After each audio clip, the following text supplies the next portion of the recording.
Hi.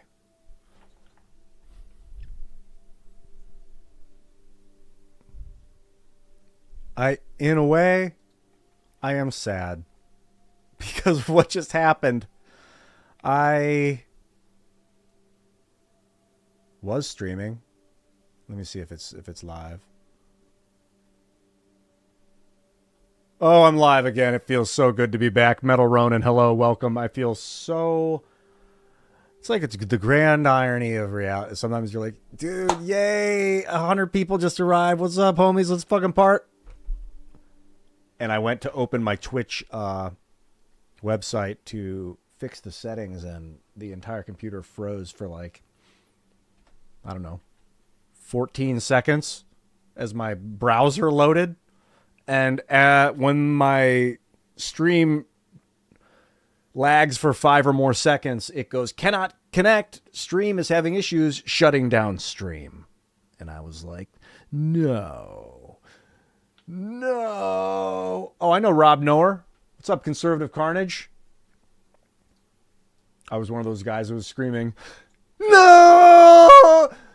No! Like, that's really... But I was like, no, don't worry about it, dude. Everything happens for a divine purpose. All those people, all you guys just came. That big raid. Hey, shout out to the raid, by the way. Siri VT with the fucking 95 member raid. I thanked you there a minute ago. Right before my scream my scream. I was screaming live, and now I'm back. My stream malfunctioned, so I apologize again. Funky as fuck. I did not anticipate that. Someone was like, did he think you pressed Alt F4 to open his settings? That was so funny, dude. I checked the shorts are doing well, though. We uploaded a few more shorts today. They seem to be doing very well. It's Project Zomboid clips. Back when I tried to suture Aaron's neck in the game, and he bled out instantly. I was like, I'm not a doctor. I'm not a doctor, by the way. I'm not a doctor. Man, I was really excited to hang out with all these new people from Siri VT's stream. I hope everybody comes back. Meet a bunch of new people. I do have it set so that it's like follower only can chat. That might be unnecessary. I thought it meant only followers can watch, but anybody can come watch. It's really just a matter of who can chat and who can't chat. I don't know. I'm open to changing that.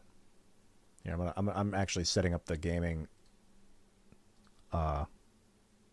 settings right now, and then I'm going back in. So let's see. I wanted to look at analytics overview. Yeah, man, we were popping off. That's so funny that a bunch of people jumped in to the stream and then it froze. Could have been a coincidence. What's up, Fat Hobo in the house? Oh God, Matt, I'd love to do. Yeah, Aaron, were you there? Did you witness that? That was hilarious. What just happened, dude? I would love to play more Skyrim, Matt. I was just thinking about Skyrim today. Aaron, I was streaming, and everyone that's watching, I was streaming. Did about 7.5 hours, and Siri VT. Amazing Human just rated the Twitch stream with 95 viewers, and which is the biggest raid I've ever received to date. And I was like, oh, hell yeah, 95 homies. And he was like, by the way, do you know that your Twitch settings are set so that only people that are following you on Twitch can comment on Twitch? I didn't register. I thought they meant only people that were following me could watch. And I was like, uh-oh, there's some mega setting that's suppressing my Twitch count. So I opened my browser, Brave. Actually, it was already open. I went to twitch.com and the whole computer froze. Everything went, yeah. And I just sat there and watched. It was almost like time stood still. And after like 7 seconds went by, I was like, well, the stream is gone. 10 seconds went by, 12 seconds. And then the computer unfroze. Everything was fine except I got the error. Welcome back, everyone. If you were here before, that was really a moment of grand conspiration by the universe to be like, hey, slow down there, Crossland. Not too much too fast. So welcome back, everybody. I still got the game going. Here, let's see. It's going to pop up immediately. Should pop up. There it is. Mako's still sitting there. But before we get too deep into this, I wanted to just double check all my settings and make sure everything's back up and active. So let's see where here we got the stream manager. I could in general keep my my Twitch stream open just to see who's here. Yeah, everybody's on Twitch. 26. Yeah, dude. All right, welcome back, everybody. What's up? 5Zoot, JK Aslo. Good to see you, man. I could change the settings. Why am I not streaming from the bathtub? Because I don't want to drop my laptop in there and electrocute myself. That's the only real reason. What's up, Blip Chipper? Good to see you, dude. So I could change my Twitch settings to allow anyone to chat. You guys think that's a smart move? I had it set so that I didn't get spammed, basically.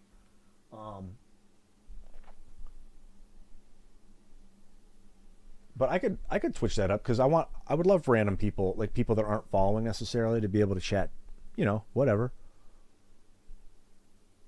I'm open to it. No. It's not subscriber only chat, follower only chat. So what's this? Okay, here it is. There it is. So now it's anybody that watches the stream for at least 10 minutes can comment. You don't have to be following my channel, but you should be. If you're watching and you're not following, wait no further. Follow me. Follow on Twitch. What's up, 5 Joker Aslo, 5 Zoot, Banjo Kazooie. I know that game. That's Kara Kalbrenner and Sarah Noble's home team game on GamerMaids. They love that game. Banjo Kazooie. Yeah, if you're not following me yet, give me a follow on Twitch. Follow me on YouTube and X. I will be streaming on all 3 platforms for the most part at all times. I've actually just started a Kick channel as well. You watch and make sure to unfollow. Yeah, is that where it works in reverse for you? You undulate, you undo it. Do whatever you got to do. Follow, subscribe. Goober. I know it's just Jeeber, but I see what you're doing there. And I got my Twitch settings over here. So what I did was I changed it. There's a lot of cool chat settings on Twitch. I'm just checking out. Slow mode. Requires users to wait between sending messages. Yes. Slow mode is at 3 seconds on Twitch now. You have to wait 3 seconds before you can send another message. So I can do subscriber only chat. That's pretty cool, which I'm not doing. Shield mode is off. So basically, this is what I'm looking at. A bunch of Twitch. Wait. No. Huh?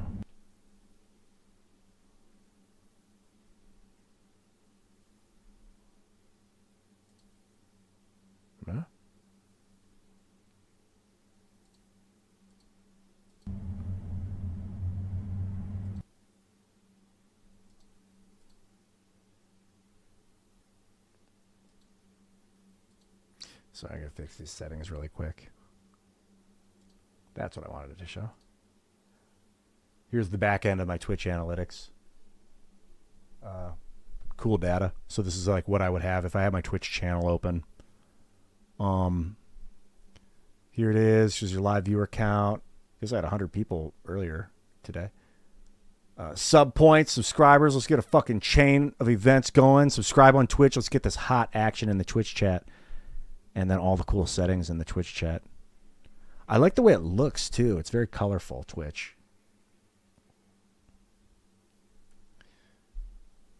Who dat? Wait a minute. Is that slang? Hold on 1 second, you. Drew your portrait, profile pic, avatar. Yeah, you did, dude. Nice drawing, by the way. Check it out. If you can't see it on the YouTube chat, 5 Zoot Joker Aslo has a interesting rendition of my profile picture. It's his profile picture. I love it. I love it, dude. All right, I'm going to give you what you came for, which it says in the title, Mass Effect. We just... Wait a minute, what's this? Transponder signal? I thought I'd cleared the transponder signal out, but it's showing up as a question mark, so I think I should check it out one more time and then bounce off the planet. I might shut down my Twitch profile. I've got the... the computer monitor on the right. Oh, Aaron, if you're still watching, what's up, Michael Hong? Good to see you, man. Greg Tech New Horizons Minecraft Expert Mod Pack to expand my noggin. It also has graphene? A Minecraft mod with graphene? You're talking to my heartstrings, man. Oh, yeah. Thing is, I never really got into Minecraft. No, that's not true. I did get into Minecraft for a period. And then I got into 7 Days to Die. But right before that, we were playing a lot of Minecraft. The thing about Minecraft that I lost interest in is the lack of action. It was fun to build and to explore and to mine for a while. And then we went down into the pits of hell, or whatever that place is called. The Nether, I think. Built an obsidian portal and traveled into the Nether. And I'd go in there and fight things, but it was pretty repetitive. And that was it. And then the game was kind of like, that's that. We did what we needed to do. Securing point. All right. We have officially cleared the area.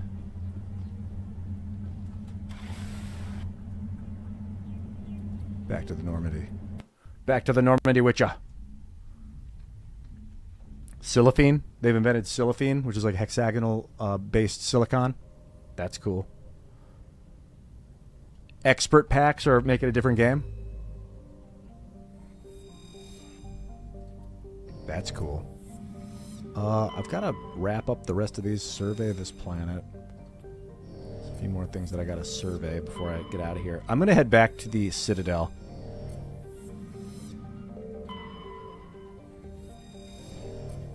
First, check where I'm at. We're here. Was there another planet here? The Hydra system? No, we're good. So I've officially cleared Local and Exodus. We've cleared Hades Gamma, Artemis Tau, and the Voyager cluster. I have not touched Gemini Sigma. Any of these 5. Kepler, Gemini, Attica, Voyager. Wait, I think I did do the Voyager cluster. Did I? The Voyager cluster? Yeah, I did. Since it takes me a split second to go there, I'll check it out.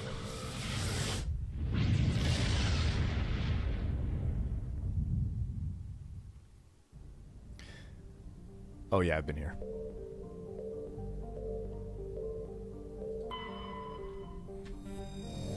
I don't mind a little thorough combing of all the planets.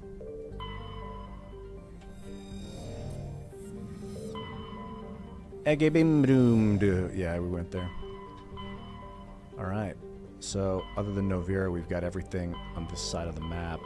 Next off, I'll be tapping into Pharos, Armstrong Nebula, Argos Row. But for now, back to the Citadel. Let's go say hello to my homies back home.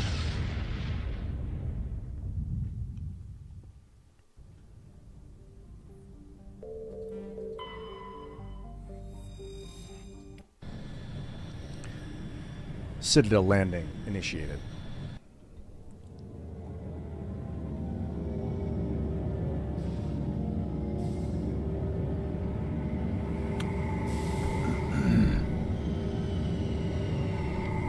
I'm still a little bit in, like, I've got a bit of sadness about how 100 people joined the stream and then the stream locked up and shut down. That's really sad. I wonder if that's because of my computer. It must have been. Not because of the 100 people showed up. It could have definitely been like a coincidence. But like,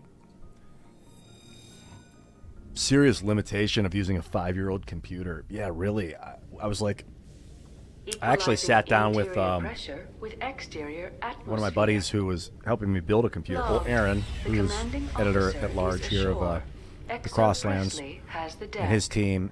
Hey, he's waiting for me. Rear Admiral. Hello, sir. Rear Admiral Mikhailovich, Fifth Fleet. We weren't told to expect you, sir. I would have prepared a formal greeting. Spare me the pleasantries. I command the 63rd Scout Flotilla. You and the Normandy were slated for my unit after shakedown. And the Council got their paws, claws, tentacles, whatever. They got them on our ship and you. Captain Anderson made it clear to me that my assignment came from way up in the brass. They say jump, I say how high. Remember that when I tell you to jump. I don't begrudge the politician's decision to throw you to the Council. It's an opportunity. I do begrudge this over-designed piece of tin, though. You don't approve of the Normandy's design? This experiment diverted billions from our appropriations bills. For the same price, we could have had a heavy cruiser. But no, we had to make nice to the Turians, throw money at a co-developed boondoggle. I'm here to make an inspection, Commander. Normandy is an Alliance warship. I intend to see she's up to snuff. We'd be honored to show her to you, Admiral. I'll just bet. Wait here. I won't be long. Commander, I'm not happy. What did you find out of order? Who designed that CIC? Putting the commander aft of everyone else is inefficient. What if he needs to discuss with the operators toward the bow? CIC. Putting the commander... you're talking about having the command off at headquarters down below? Oh. No, they're talking about how the galaxy map is in the back of the bridge, and everyone else is up in front. Well? Modified Turian style. They prefer commanders looking over their subordinates, rather than in the middle of them. We wanted to see how effectively they can command with that setup. Reasonable goal, but they should have studied that in a lab rather than on a frontline warship. I had to shake my head at that drive core of yours. 120 billion credits at element 0 to make this thing able to move without giving itself away. You realize we could make drive cores for 12,000 fighters with that money? What good is it to hide for a few hours anyway? Useless. We can loiter in an enemy system and monitor traffic, or drop infiltration teams on enemy worlds. Normandy can be more effective than the Solarian STG. Maybe. But that's not the job of a proper warship. We're supposed to find and kill the enemy fleet, not count how many times their garrison goes to the bathroom. And we need to talk about your crew, Commander. Krogan? Asari? Turians? What are you thinking, Commander? You can't allow alien nationals free access to Alliance equipment? Turian singular. There's just one Turian on board. Between Saren and the Geth, we have enough enemies out here. Treating other species with suspicion and distrust won't win hearts and minds. That assumes the hearts and minds are worth winning. That hasn't been proven yet. You have anything else to say, Commander? Any other justifications for the state of this vessel? I think the Normandy is a good ship, sir. Even if you disagree, you have to see that her joint construction and multiracial crew make the Alliance look better. Your job is to look good, Commander. The Alliance navies is to win wars. I'm not convinced Normandy isn't a waste of taxpayer money, but I am convinced that you believe otherwise, and that you'll use it to its best ability. I'll be submitting a report to the Joint Military Council. It will not be as negative as I planned. Good hunting, Commander Shepard. Make us proud. Worked it out. Mikhailovich is the man. He's a hard-nosed son of a bitch, but I like him. Yo, Goomba, 1188. What's up, dog? I went default Shepard, Nick, to basically get a taste of what the game, how the developers anticipate or intended the game to be experienced. I don't know if it's necessarily with default Shepard, but the party does kind of revolve around the soldier class pretty well. It allows me to go full, like, just damage output with my sniper rifle. And I've got a tanky biotic on the side that can get up front, absorb a lot of damage, and put some shotgun damage out there. And a tech in the mid-range background who's just providing cover, especially against machines. And it lets me, like, focus on what's in front of me, at least the way I'm playing it. My next option would have been to play as a biotic, just pure tech, or pure wizard, basically. Kind of like the blue woman. What's her name? The Asari. That's basic. But the main reason was just like I was like, well, what does the game suggest? Oh yeah, assassinating marksman. Let's go. Full commando. I'm doing the most damage possible with the sniper rifle, fully specialized into assassin, with the best sniper rifle I can find. It's super effective for, like, you get stuck in a lot of battles with shit at range, and they're poke the tops of their heads out. I just blow the cranium off the top of their head and stuff. It's pretty effective. I'm playing on the hardest difficulty. I haven't gotten stuck at anything yet. There have been battles where I've just had to take them 3 or 4 times, but I'm enjoying every attempt. Let's maneuver. In we go. How can you fight your own people, Rex? There aren't that many of you left. Anyone who fights us is either stupid or on Saren's payroll. Killing the latter is business. Killing the former is a favor to the universe. Oh, facial custom? You mean just aesthetics? I don't really care about aesthetics too much. I just took what they gave me, and I want to play the game. Commander Shepard? Khalisah been seen in Al-Jalani, Westerland News. Would you answer a few questions for our viewers? What do you want to know? You've been given a unique position to represent our race. People want to get a sense of how you'll do that.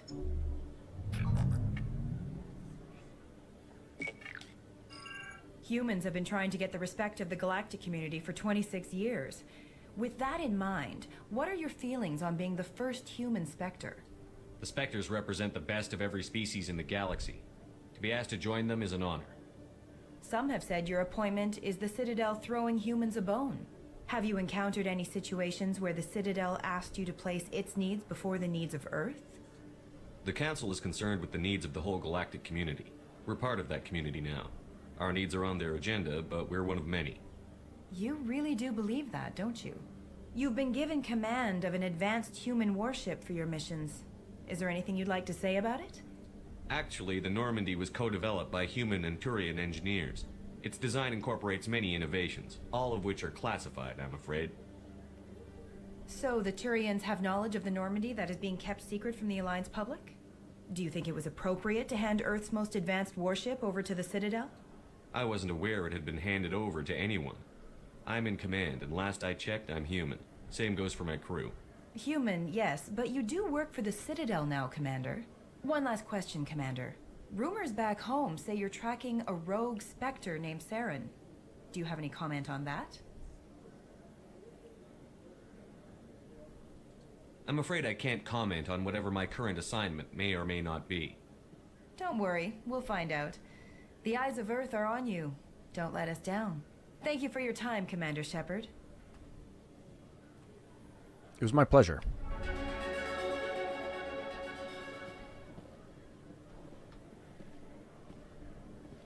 What's down below? This is... Oh, it's not my first playthrough, but... Hey, it looks like Garrus. I'm like, Garrus! Oh, you're not Garrus. He's like, but you are a racist. I didn't get this far. I played it before and got part of the way through. But man, I do not remember. Plus, I have all the expansions now. Because I got the Legendary Edition. It came with a bunch of expansions. So this is my, like, first... So I guess the short answer is yeah, this is technically my first playthrough. Chelik. Good to see you, Commander. You as well, sir. Every time I visit the Citadel, CSEC brings me here for a friendly chat. Yeah. You've got a reputation around here, Rex. Keep it easy. What do we got up top? Ship down below? What is this? This is like a training... It's like a drone training weapon program systems or something. I just threw a bunch of random words together there. Weapon drone training system operation stratosphere.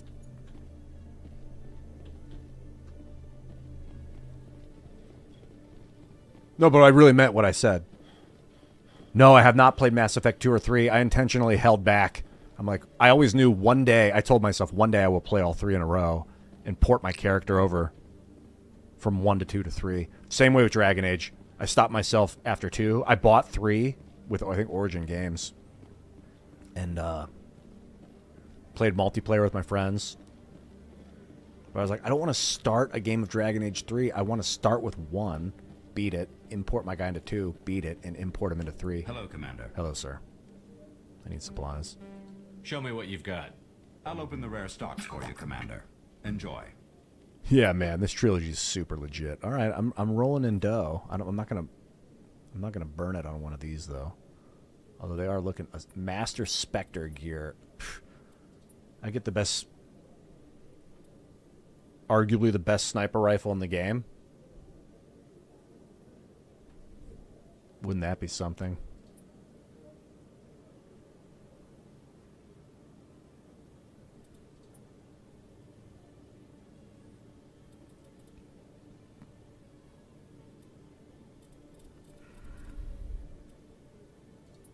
This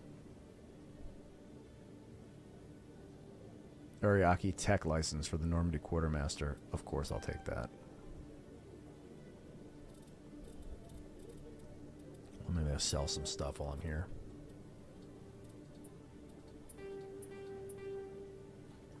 I think it's safe to sell my level 2 equipment at this point.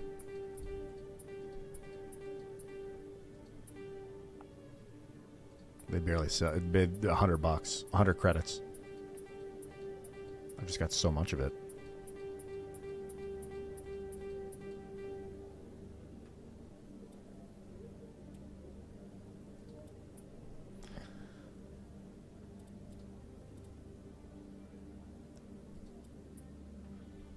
I sold the junk of which I had none. Welcome to the stream, everybody. Mass Effect in effect. Follow on Twitch. Hello, Commander. Let's get this game on. Show me what you've got. I'll open the rare stocks for you, Commander. I'm tempted to buy the best sniper rifle in the game, if that's what this is.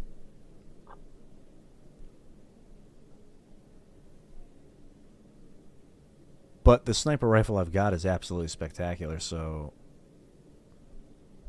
No, I don't know much. No, the story has not been spoiled. People have been very kind in the chat. I asked people not to throw any spoilers, and they haven't. The storyline's so good, dude.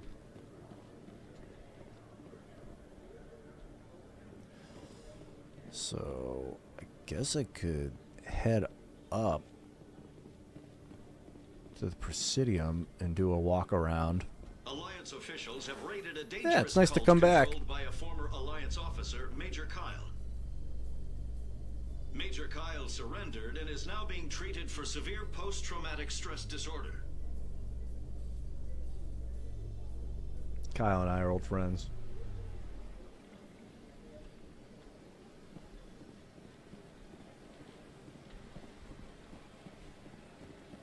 I like these games where choices matter and have resounding consequences over the course of the game. I don't know for sure that that's what this says, but what I've been reading about it is like your influence holds sway over the course. I don't know over the course of the trilogy or not, but definitely over the course of the game, it changes, you know, outcomes and stuff. I like that.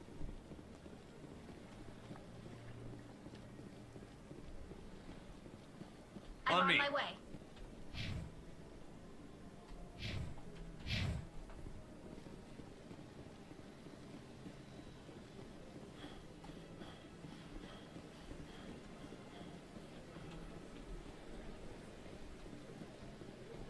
Welcome to Presidium Tourism Terminal. On the far end of this level, I've been you here can before. see the Citadel Tower. Goodbye.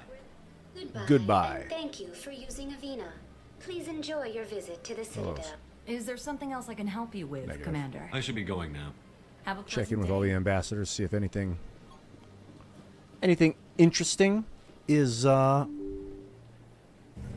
for debate or discussion while I'm here. Always a friendly chat with these fools. I can't believe I landed a job here. Human, delighted, welcome. It is good to meet you.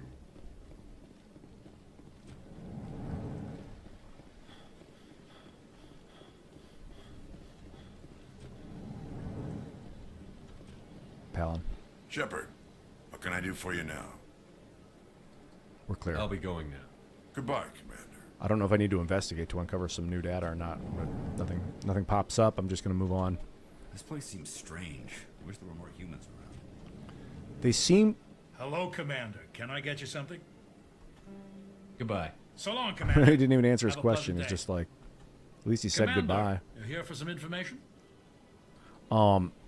So long, Commander. It seems Have a like pleasant day. the game will throw new characters at you instead of new dialogue options. I know you. Is there something I can do for you? You're Nasana, right? I ran into your sister, Dahlia. It didn't end well for her. What? Are you saying she's... Dahlia's dead, Nasana, and I know she was blackmailing you. And I was all set to try to manipulate you into hunting her down for me. But I guess that won't be necessary now, will it? You wanted your sister dead? If people found out my sister was a criminal, I'd be considered a security risk. They'd revoke my clearance, or place me on administrative leave until she was apprehended.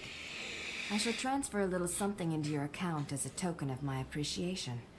I'm sure you'll find the amount satisfactory. I've got a better deal. You're a diplomat on her way up the ranks. It could be handy to have a Spectre who owes you a favor. You make a good point. Anyone can come up with credits, but I can give you authorization to purchase prototype Asari mods. I will get you added to our manufacturer's preferred client list. I think you'd be very interested in what they have available. Goodbye, Shepard. It has been a pleasure doing business with you. It's a fascinating opportunity. Thank you. Well worth the trip back to the Citadel here. I'm like, back to the space station? I'm trying to totally memorize what this place, all the names and places in the game. It's happening.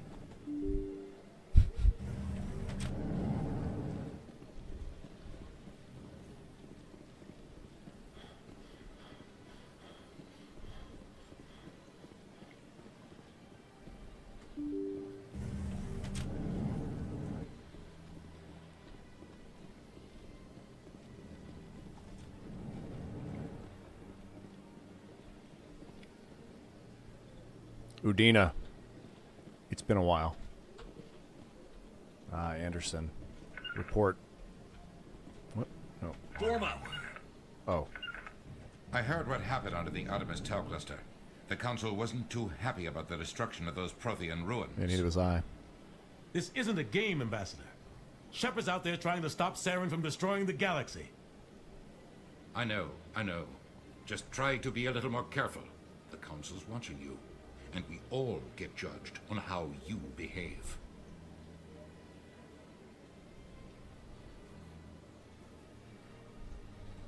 Yes, Commander?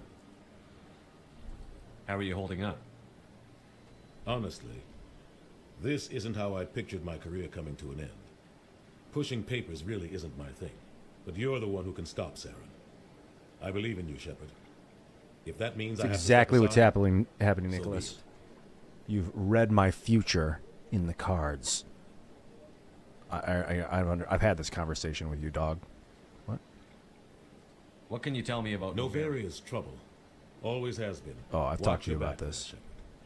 Spectres are about the only form Let's of bounce. Citadel authority. I should go. I'll be here if you need anything. I wonder if the destruction of those Prothean ruins was an option that I could have avoided. It's tough to tell. It seemed like when the walls came crumbling down, there's nothing I could do but escape.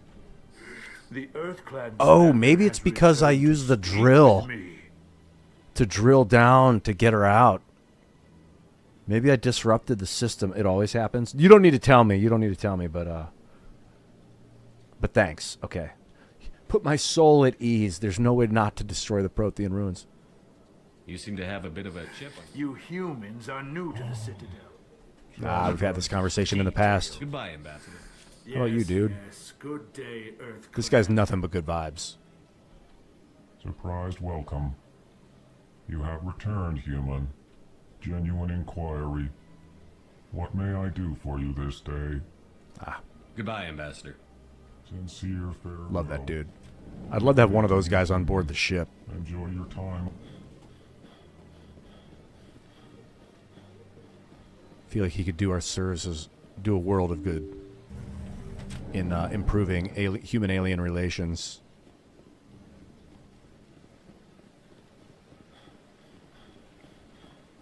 He talks like this. It's like Dr. Spatzo. We'll save the academy. I want to do a little jaunt through the not the Presidium. Is that what it was called? The Presidium? What a beautiful area.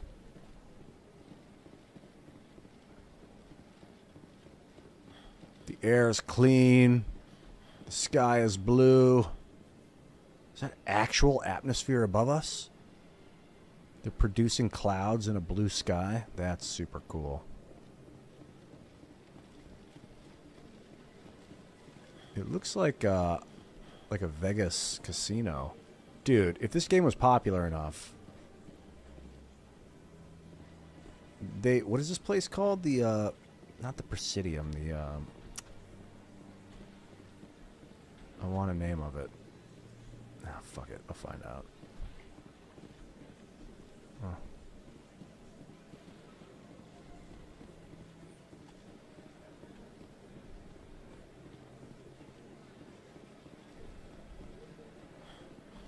Please do not disturb the keepers. Alright, we'll wrap around this side. I'm getting close to doing a full perimeter sweep. But, like, I could see... Not really, but... Kind of reminds me of a Vegas casino. I don't know if you guys ever go to Vegas. When you're at a casino in Vegas, it's kind of like an indoor world. Kind of like a biosphere. With, like, ceilings that look like open sky and giant, super high walls. And there's somebody... Michael Petrovsky. Rebecca. I don't care what you think, Michael. It's my decision. I know you're hurting, Rebecca, but don't let your grief hurt your baby too. Can I help you with anything? Perhaps you can talk some sense into her. I don't need anyone to talk sense into me, Michael. I'm not undergoing the treatments. My sister-in-law here is pregnant, and she's refused to let the baby undergo gene therapy in utero. I thought gene therapy was common. My husband Jacob died from a rare heart condition several months ago. There's a chance that the baby could develop the same heart condition, but routine gene therapy can eliminate it. A very small chance, Michael. And extranet reports say the therapy could harm the child. It's less dangerous than the genetic enhancements that every soldier in the Alliance receives. You know what's more dangerous? Anger. Control yourself. What are the chances that your child will develop the heart condition? According to the doctors, there's a 1 in 50 chance. And if my baby develops the condition, medical treatments are available.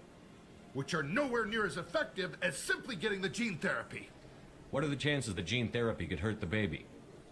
1 in 300 at most. But extranet articles say there could still be long-term complications we don't know about. Don't you understand? If my baby is that 1 in 300, I will always wonder if I killed my baby for nothing. It's Rebecca's child, Michael. I think you should honor her decision. Damn it, she's not choosing. She's acting blindly out of grief. I know you want the best for your brother's child, but this isn't your decision. Of course it is. I'm the closest thing to a father this baby is going to have. Then support the baby's mother. Stand with her when she makes tough decisions. This baby is the only thing my brother... It's all I have left of him. I need to know that the baby's safe. And support the fucking mother, bro. That's all I have left too, Michael. I just want Jacob's child to be safe. I want to give him that much. We will. I promise. Thank you for talking with us. I appreciate it. Anger is contagious. So is happiness. Don't let it twist you. The child is going to be fantastic. Maybe I'll run into him in Mass Effect 3. Greetings, Earth Clan. How can this humble servant be of use to you? I think we're clear. I should go. Take care of yourself, amigo. Goodbye, Commander. Shepard, always the diplomat. On me.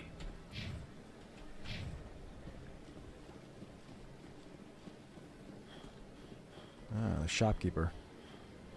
Commander, it is good to see Show me you your again. items. Oh, this one is pleased to do so, I human. think I've been here before. I don't know if he... we get an ammo upgrade, huh? Proton rounds, level 7. I've got, like, level 6 proton rounds. There's no way I'm dumping half of my wealth on a tiny upgrade like that. Whoop.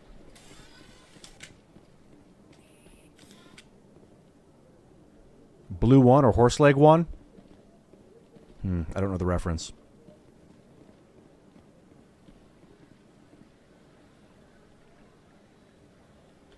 Sam Seether? I don't know. Sounds like you're the first one that thought to use the term seether, rhyming with cedar. I didn't see the show. I saw a little bit of it. I tuned in and caught them talking by the end, and it looked like Tim didn't want to upset him, and he was exhausted. Sam, but they'd gone for 3 hours. Which is a pretty good sign. I mean, generally, it's a 2-hour show, so they went an extra hour. But like Sam was looking down a lot. They weren't like making eye contact. Like they weren't laughing. I thought I'd log in and they'd be like loosened up and like just like, yeah, man, whatever. Hello again, Commander. What up, girl? See how they're doing. Welcome. It is a pleasure to see you. You're with the Alliance? My brother's a private back on Earth. That's cool. I don't have an appointment, and the door is locked. Sean Morris, you ever play Audio Surf?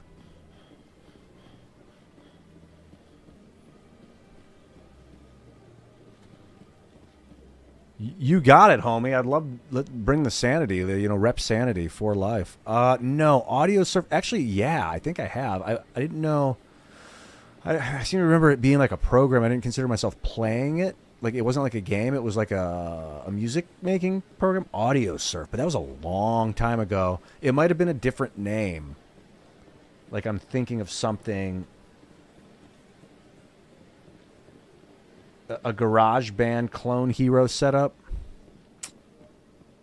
So, I don't know if I can truly answer your question about Audio Surf. I seem to remember using it. It was like on Mac or something.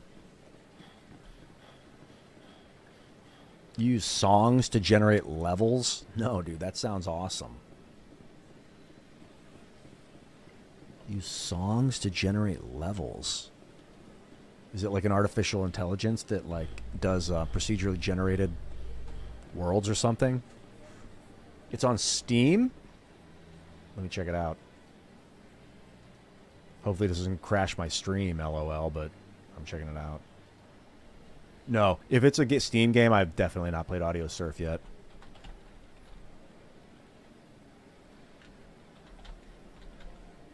Audio Surf and Audio... Oh, I have it. I have Audio Surf in my library. Wow. Overwhelmingly positive reviews. That is a very high marker for me of whether or not to get a game. It's a 16-year-old game.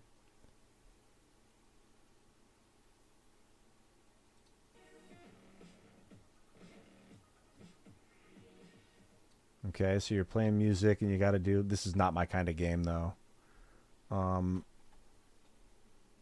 It's like a good game where you want to kind of zone out and train your muscle memory, your Twitch skills. Literally like your Twitch muscle fiber.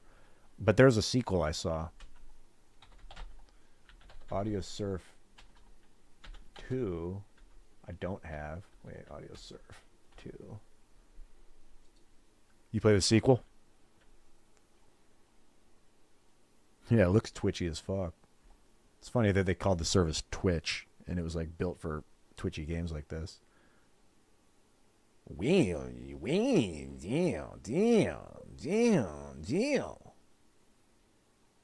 It's like Guitar Hero, but like first person.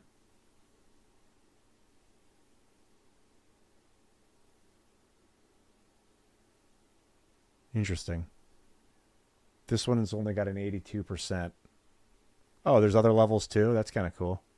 What the fuck? The algorithm for analyzing the music and building fun and challenging courses is superb. That's cool. That's hilarious. Different songs produce different games. That's really interesting concept. Like you can put your own music in the system and it'll make a game out of it. But it looks pretty repetitive. Up, down, up, down, up, down. Spacebar, up, spacebar, down, spacebar, up, up, up. Or like left, right, left, right, left, right, left, right. Like, doesn't create like puzzle quests or anything. I'm more into simulation strategy RPG with the occasional first-person shooter. For games like this, I prefer first-person, like fast-paced first-person shooting. Kind of like what I'm doing with Mass Effect. I don't know. Interesting concept.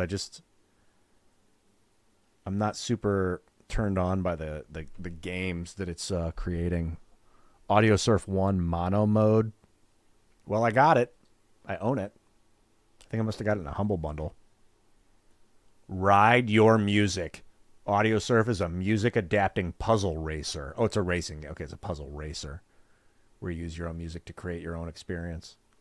The shape, the speed, and the mood of each ride is determined by the song you choose.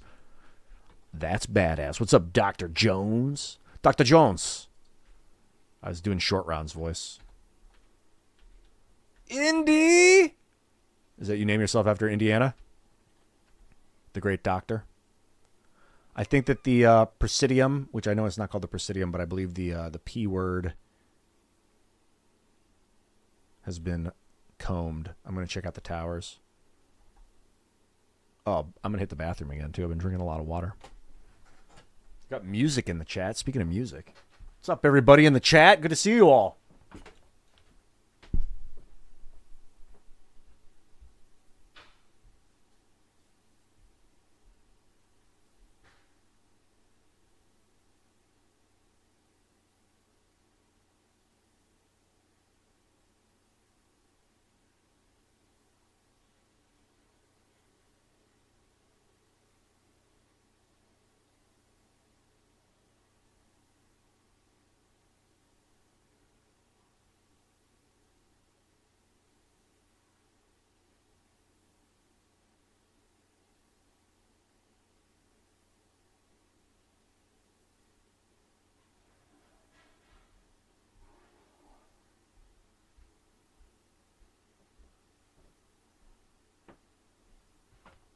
Oh, yeah, I got to turn the game on if I'm going to play a game. Forgot. You want to see my game list on Steam? Yeah, I'll pull it up. I think you can just look. If you friend me on Steam, you can just, like, peruse my entire... I think I own 80 million games. Let me see here. I think I have, like, 1,200 games. So if I go to view library, sort by size on disk. Here, games that friends are playing. No, that's all sort by friends playing? That's not right. This looks alphabetical. Yeah, 1,270 games. Is it alphabetical? Yeah, it's alphabetical. Friends playing. Oh, I don't think I have any friends playing anything right now. Achievements completed.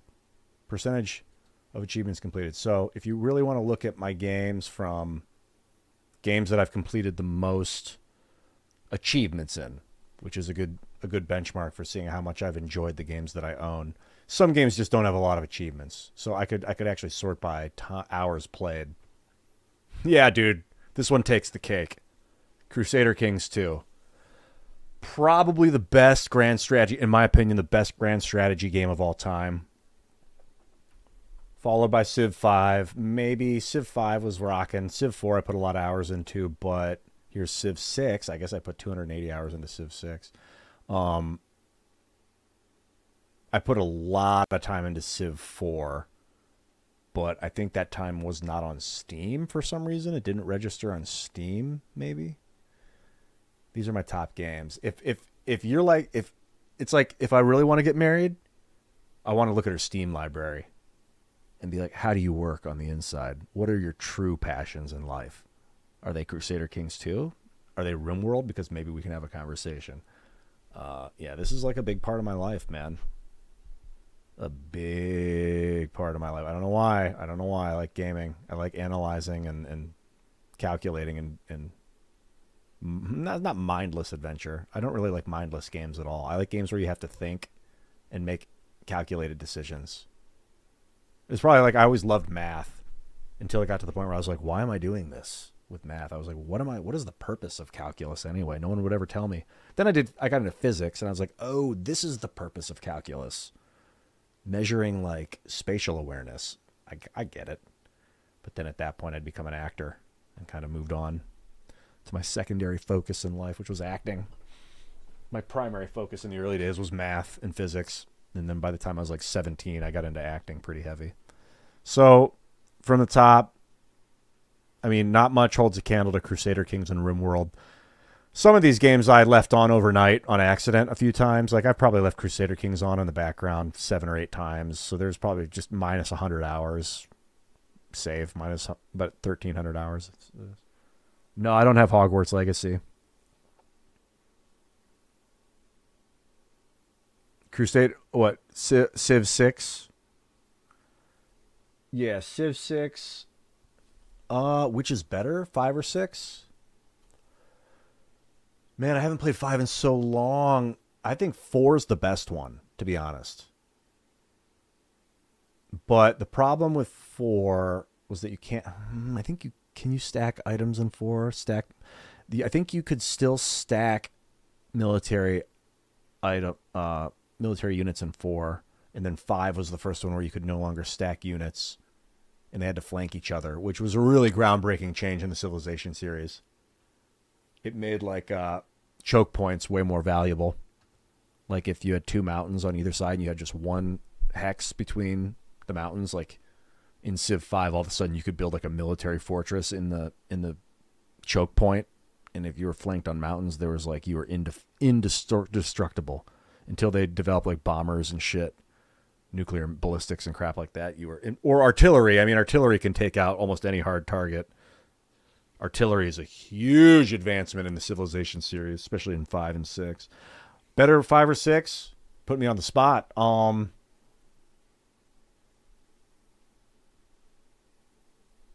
That's a tough question. I haven't really given Civ 6 the love. 5? I think 5 was better.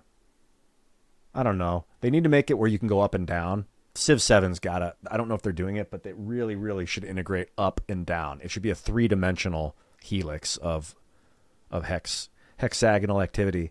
You know, this whole 2-dimensional thing is just repetitive. What happened was they put out Civ 5, and that was cool. Civ 4 was great.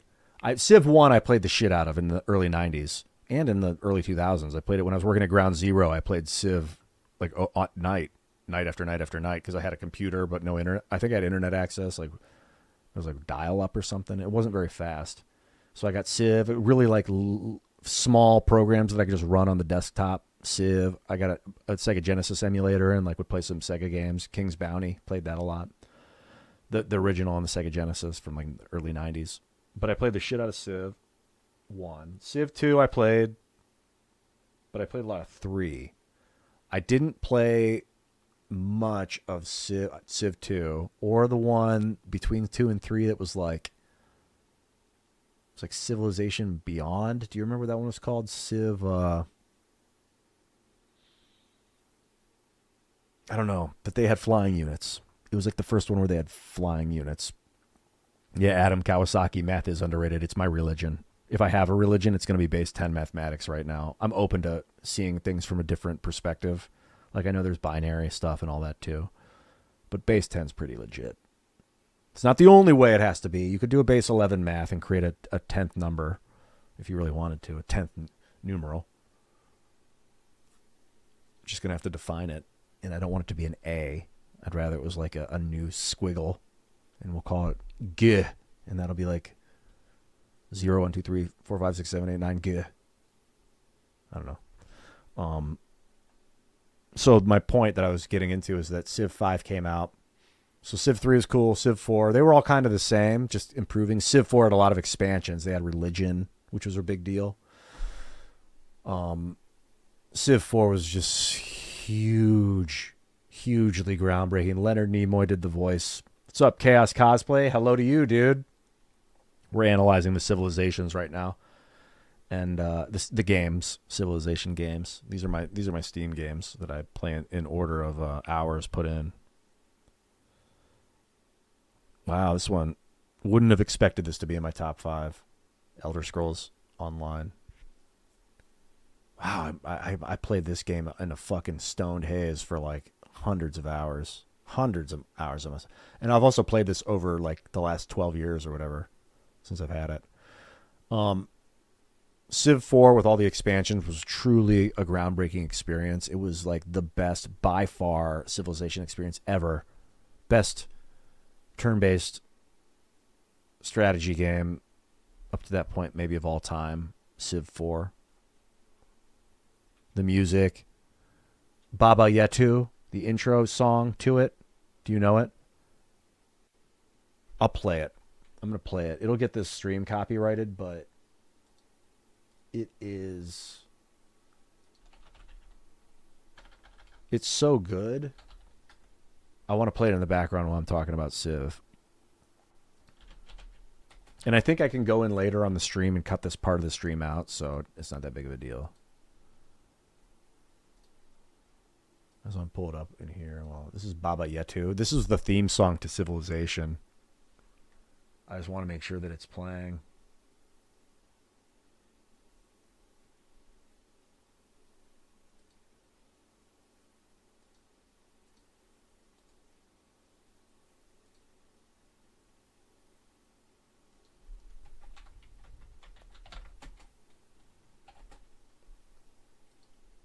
I'm fixing the audio here really quick.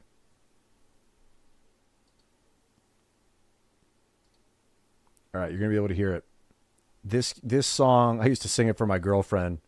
I would play it, and she would sing it. She'd like dance around the apartment and sing it. It was so good. All right, let the song speak for itself. Oh, Roger, thank you, man. The love is returned in glorious, copious amounts. Thank you so much. This is Baba Yetu. Whatever the start the game, and I just let it play. It's a Swahili song. Translates as the Lord's Prayer.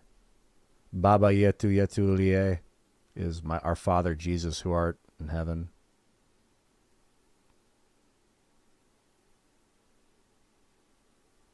It was such a good song.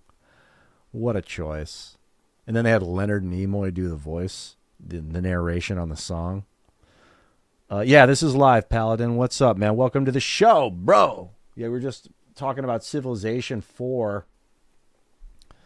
And I was asked if I liked Civilization 5 or 6 better, so that it made me think of that. Anyway, I'm gonna pull that down and put the Steam thing back up that I was talking about. And so Civ 4 changed my life.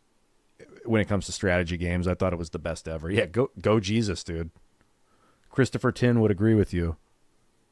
I believe. I don't want to speak for him, but he did do that song, Baba Yetu, the Swahili translation of the Lord's Prayer. Beautiful song.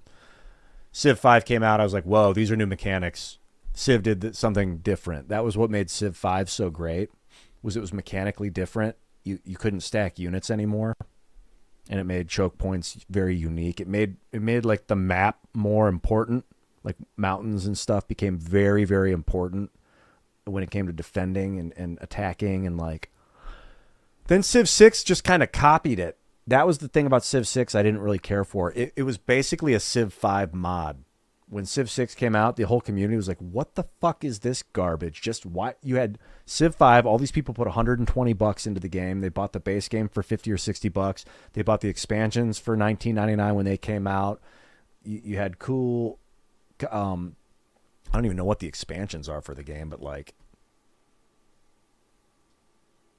what are the DLCs for Civ 5? I'll tell you, I had them, whatever they are. you get the different. I got all the map packs for Civ 5, different civilizations. I don't know if they sold. They got scenario packs and Civ packs. Were there any mechanical packs? Most of it was a lot of mods. The Explorer map pack. The scenario map pack. But it was pretty cool. When Civ 6 came out, people were like, dude, I just invested, $100 into Civ 5. It was awesome. And then they put out Civ 6 and it was like a Civ 5 clone. It felt like just a mod, a Civ 5 mod. And it was a lot of disappointment. I mean, it's a great game. It is a great game. It just didn't feel different. It felt like the same game as Civ 5, but with some added things, kind of like luxury goods, trade route. I mean, you still had luxury goods and trade routes. I played a lot of Civ 6. I guess I played a lot of Civ 5. Did a lot of multiplayer with my friends in Civ 5. Now Civ 7's coming out. I imagine it's going to be like a Civ 6 clone. I don't know. But we really need vertical motion in these games. We need to make a game where there's above, like airplanes that fly above different layers, like rocket jets that can go up into low orbit. You need like satellites in upper orbit. You need planes that can blow up satellites. Like satellite technology is way too powerful in Civilization. You get it and it unlocks the map, and that's that. Like we actually need to launch satellites and have them up there, have them be targetable. Underground technology, like cave systems and stuff, that you could have civilizations that live underground in caves or up in mountains. Like mountains could be up, so you'd have to walk up mountains with units, and it would take like a couple of turns to get up. So once they integrate that vertical, I think then that Civ is going to be fucking groundbreaking, because it was what, like I said before, and what I'll reiterate, the thing about Civ 5 that really launched the franchise was that they changed the way the units moved around on the map. They stopped they got rid of unit stacking, because it used to be you could stack 38 battleships on one thing and just through attrition just pound a coastal city until you took it. And it was like attrition would win you the game every time. Now, and then this game made more about tactical advantage. Like no matter how many units you had, if it was a bad choke point, you were going to lose. And that does kind of track with reality. Like the Swiss were almost impossible to take through land because they had the mountains and they had pikes. So people just wouldn't fuck with them. But I think Civ 7 is going to just be a flat map again. Hopefully they're going to heed my call. It's another reason why I want to get super famous, is so I can talk to these developers directly and help guide them into the next one. Or just start my own gaming company and develop a better version of these, what are they called? They call them 4x games now, 4 times games, 4x games. Yeah, I mean, I guess I'm well known. Definitely, it's all relative, I don't put out a tweet and get 70 million views where they're like, yo, you got to see what Ian said this time. Like that kind of influence where I'll be like, hey, like right now, for all I know, the Civ developers are going to hear this or already watch. Sometimes the developers of games will be in the chat when I'm talking, and I'm like, oh. So that's part of why I've kind of forced myself to act as if like I wouldn't say something about somebody that I wouldn't say directly to them, because it's very possible they're listening right now anyway. So hello, I love you if you're listening. Yeah, I want to help. And it's all, when it comes to Civ, man, I don't want to go on too much about Civilization, but I have the best intentions and desires for the franchise. I'd love to see it thrive. Slay the Spire, top level. If you haven't played it, probably the best turn-based strategy card game of all time up to this point. I was just watching Amaz play it last night, actually. I watched this guy, Amaz Hearthstone, one of my favorite video game streamers on the internet. He's been around since the beginning, since the early days of YouTube. And I remember him back from, hey, look, he's the first thing that popped up. Right here. Amaz. He's great. If you like gaming, if you like games like Slay the Spire, he's the dude. Hilarious, brilliant, hilarious genius. He'd love it if he heard me saying this about him on the stream too. Very smart guy, great with math. He counts in like, I don't know if it's Korean or something, but when he's really doing the math, he counts in a different language. It's pretty funny. He's awesome, hilarious guy. And he's the guy that turned me on to Dome Keeper, another game that I've been playing lately. I watched all of his Dome Keeper vids. I powered through them about 5 or 6 days ago. Dome Keeper. And then I turned out that I got a copy of Dome Keeper on Humble Bundle like the next day. I almost bought it, and I was like, nah, I'm not going to buy it. I've already watched him beat it. I don't really need to play it. And then I got it for free from Humble Bundle, so I played it. It's great. It's super fun. Highly recommend a Moz. If you like Slay the Spire. Elder Scrolls, Caves of Khud, top level roguelike. So Elder Scrolls Online is like an MMO. It's the World of Warcraft's not on here. World of Warcraft I'd have like maybe 1,000 hours in but I only played it through Blizzard. And RimWorld, of course, you know, maybe best colony survival management simulator of all time. Yeah, these are all like the Crusader Kings and Civ are kind of the same genre. Like Crusader Kings is real time. You pause it. It's similar because it's like kingdom management, but it's way more. It's like Game of Thrones, but it's like if you were a person in Game of Thrones, you've got to play. I mean, it's one of the more complicated games too. It didn't hold your hand. You really had to like read about it and learn through attrition about what is this game. They made the more popular Crusader Kings 3 is out now. It's much, I'd say, dumbed down. It's much easier to get into. There's much less to do in the game. Like this game, especially when you talk about mods, but like without the mods, with all the expansions, I would have been happy with them developing this for the next 20 years and just constantly adding expansions. The game is fucking phenomenal. They never added the North American continent. They pushed it all the way out to China. You can't play as the Chinese. You can play as the Mongolians. But like over the years they would expand. All of a sudden you could play as the Islamic Caliphate. Like before it was you could only play as the Christian kingdoms. Then they added the Venetians, the patriarchs of Venice, which is a super fun way to play the game. And you can play if you pick an Islamic guy, you have all the Islamic tenets and you learn about Islam and the way they organize their kingdoms and would pass on like how gluttony is like severely looked down upon. Like if you've got a family member and you've got like a gluttonous brother, if you're a caliphate, if you're like a Muslim leader, and I barely played as the Muslims. I normally play as the Christians or I played it as the hordes of the Mongolians a little bit. Who is that? E Daddy E. That's I Daddy I with the Prime sub. Thank you very much, man.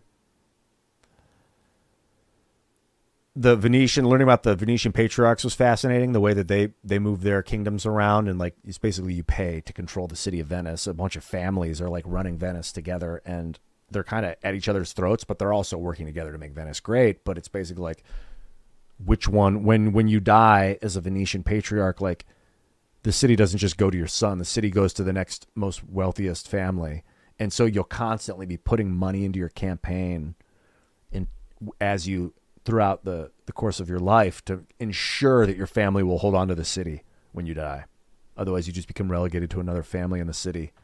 And you really work on trade routes and things. But with the Islamic Caliphate, if you're like a king, an Islamic sultan, and you've got a brother that's going around drinking, like it makes your family look horrible.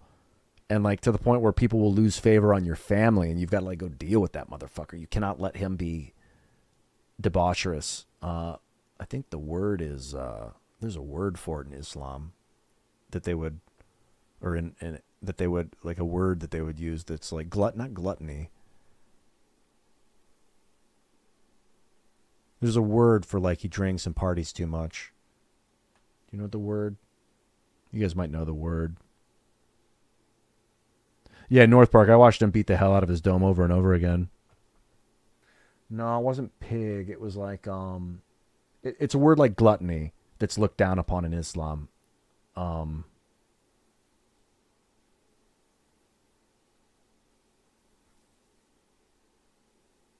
It's let me see if I can look it up really quick.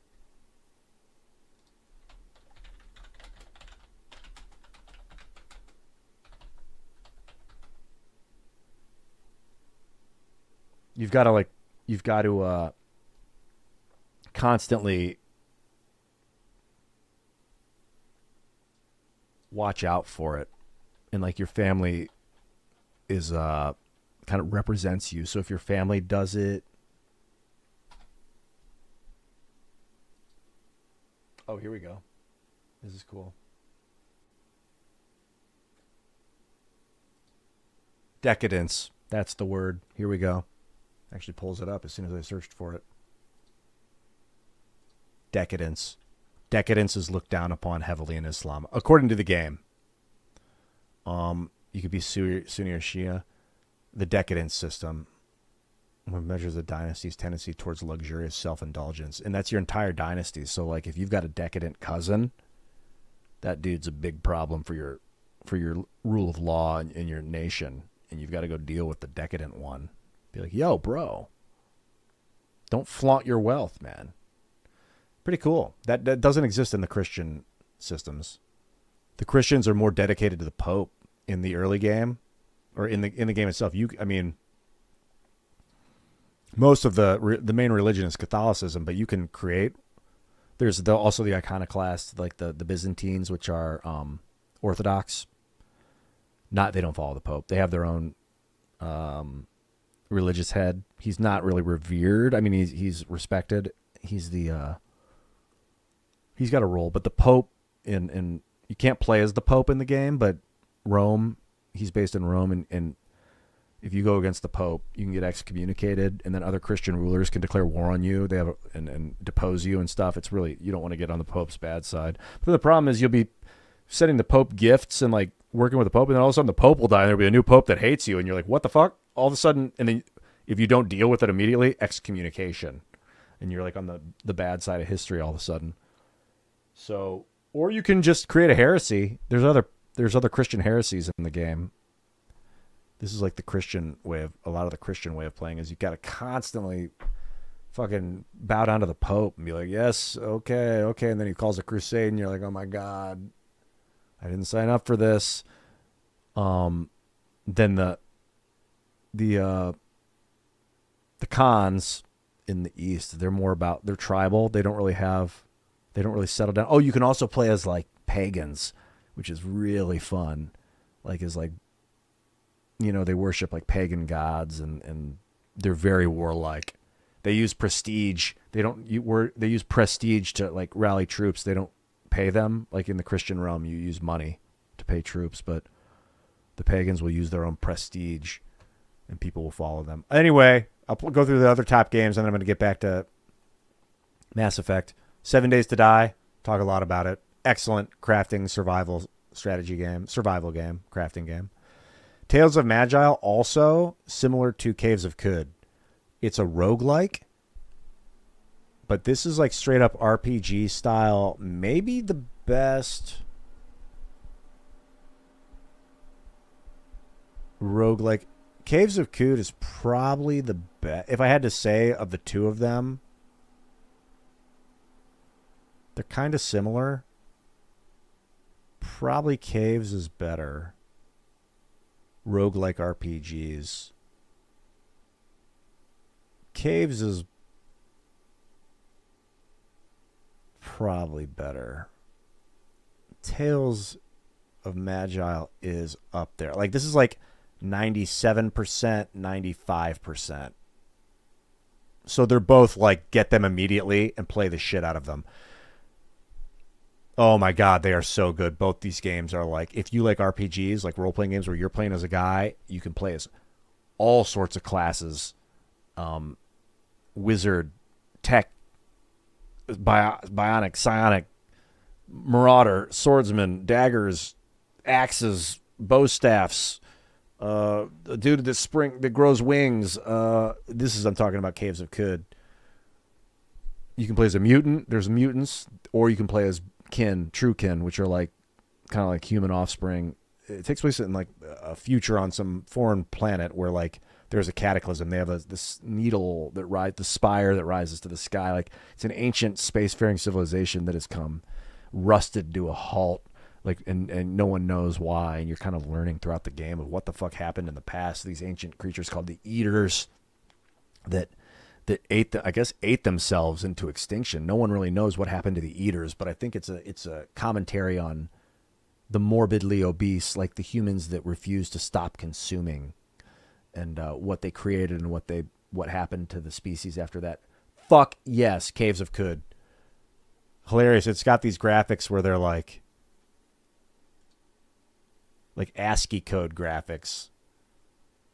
But if you prioritize gameplay and graphics are not, like, I don't really care too much about graphics. I'm more about gameplay and like functional interaction. That's so hilarious. He's playing as a mechanoid. This is probably, look at this, overwhelming 95% positive reviews overall of all time. 91 lately. He's been creating it since 2015. He just keeps, every week he puts out an update. It's still in early access. This is one of the things I commend him on, the developer. I think I got it when it was like $8. It's worth $30 by far.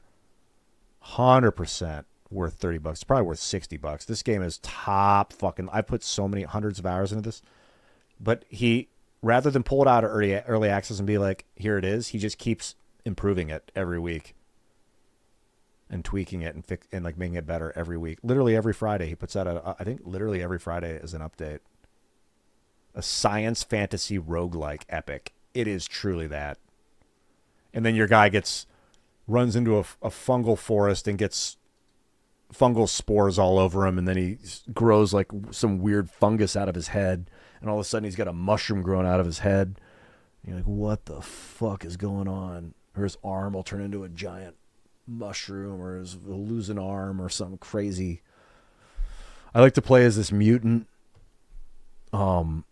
I love to play as mutants in the game. I mean, I like to play the game a bunch of different ways, but the mutants, because the mutations you get in the game are so many different types of mutations that you can develop and get. I love like regeneration, like a guy like Wolverine. This like, you can have multiple arms. I've got this mutant with 4 arms that has like regeneration in his body, and there's all these like genetic machines that like ancient genetic machines where you can like alter your genetics if you're a true kin, but the mutants can't do it. It doesn't work with their genetic code. The mutants they just have mutations. Tales of Magi is more fantasy, magic crafting, and you can play as all these different classes. Brawler, swordsman. The list of possible, another overwhelmingly also 95% overall positive.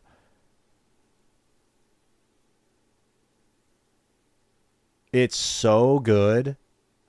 And like, it's a static world that every time you play, you're in the same world and you go into the same dungeons. They're procedurally generated and the monsters are different, but because the mechanics are so good in this game, like, depending on what class you play as, the game is going to be vastly different every time. It's really about surviving every fight. Like, he's moving fast. You don't know what's coming. Like, they can one-shot you. You got to be really careful that you know what you're up. This guy's obviously got a pretty tough build that he's moving pretty quick. I would advise, if you're going to get this game and start it, which you should if you like roguelike RPGs. And you can play it actually as a not roguelike too, if you want to play it like on easier mode where if you die, you have infinite lives. Start as a warrior. Play it as like a barbarian warrior with a lot of hit points, because if you're playing as a wizard, an archer can kill you like in 2 hits or 1 hit. It's pretty shocking when you're playing it for 20 hours and you've got a game going, or 15 hours you've been playing, and then some giant throws a boulder at you and kills you in 1 shot. You're like, what the fuck? Because you have this guy who kills everything. Anything that gets close to him, he zaps it with lightning, obliterates shit, but then a boulder to the face. You're like, well, nothing's invulnerable. I'm really going hard on these games because these are like my favorite games of all time. Fallout 4. Yeah, Fallout 4 is great. You probably know Fallout 4. Super popular. Thea. This is another turn-based strategy game. Top-down, like a map, like Civilization. It's ancient, like it's so good. Thea the Awakening. The sequel is Thea the Shattering, but the Awakening's better. The first one was the best, in my opinion. It's like a crafting Civ game where you have like a small group of survivors that are trying to rebuild their community, and that you have children that like grow up to become different classes, and you can like guide them towards how they're gonna, if they're gonna become a warrior or a worker that goes and harvests, or like a witch. Like some of the kids get like magic aptitude. Sometimes they cross breed and you get like weird orcish, they get like demon blood, but it's all based on like Celtic lore, like Celtic demons and stuff. That like house demons aren't evil in the Celtic tradition. They're like some, you don't know, like a demon will come to your house and it'll be like, you'll open the door and he'll be in your kitchen eating like food, and like you have to respond like, what do I do? Do I hit him with a broom, or do I thank him? And depending on what, if you know a lot about Celtic lore, you can be like, yes, a house demon, I'll treat him well, and you do, and then he blesses your house and leaves, and you get like or you'll like, you might shoo him out of the house and then he curses you. So, but then you might leave him, you might let him eat your food, and then he poisons everyone because you didn't get rid of him. You never know. So you kind of learn about Celtic lore through this game. And then the combat system is unique. It's like a card-based combat system with all sorts of equipment that you can craft for your guys, with different resources that you find. It's really fun. The second one's cool because you can play it as a nomadic people. The first one's more about your city and improving your city, your village. Elite Dangerous, maybe the best flight simulator combat game I've ever played. This is part of why I haven't got into I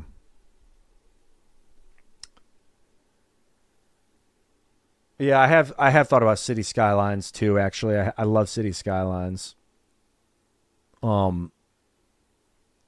People talk about Star Citizen, but I'm into mechanics, and the mechanics of this game, combat-wise, were like so top level. Elite Dangerous.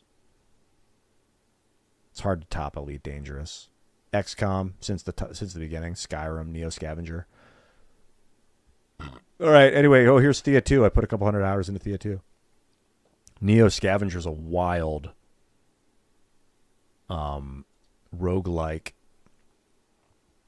almost like a text-based adventure survival game, but it's like so hardcore. You wake up in a facility after some nuclear cataclysm, and you're basically wearing like this. It's like this. You wake up like this, and you climb out of the facility, and it's like, all right, I got a cut on my arm. I better do something about it. And then if you don't, I think it's getting infected. I better find some water to clean it up. Is this water pure? I don't know. Are these rags clean? They're clean enough. I'll cover my cut with clean. And then a guy comes up with a backpack and a baseball bat, and you're like, okay, here we go. And you don't know what's he going to do. And usually it's not a good thing if a guy's walking around the wasteland with a backpack and a baseball bat. He's probably hungry, and he sees you, and he thinks, animal, kill animal. And you're like, oh, shit. And then if he hits you with the baseball bat, that's going to be a problem. You play as ballistics or sneaky or guns. There's all these different traits you can give your character when you build them. It's turn-based. And you find out real quick how psychotic you might have to be if you were just dumped onto a wasteland and it was just you in the wasteland.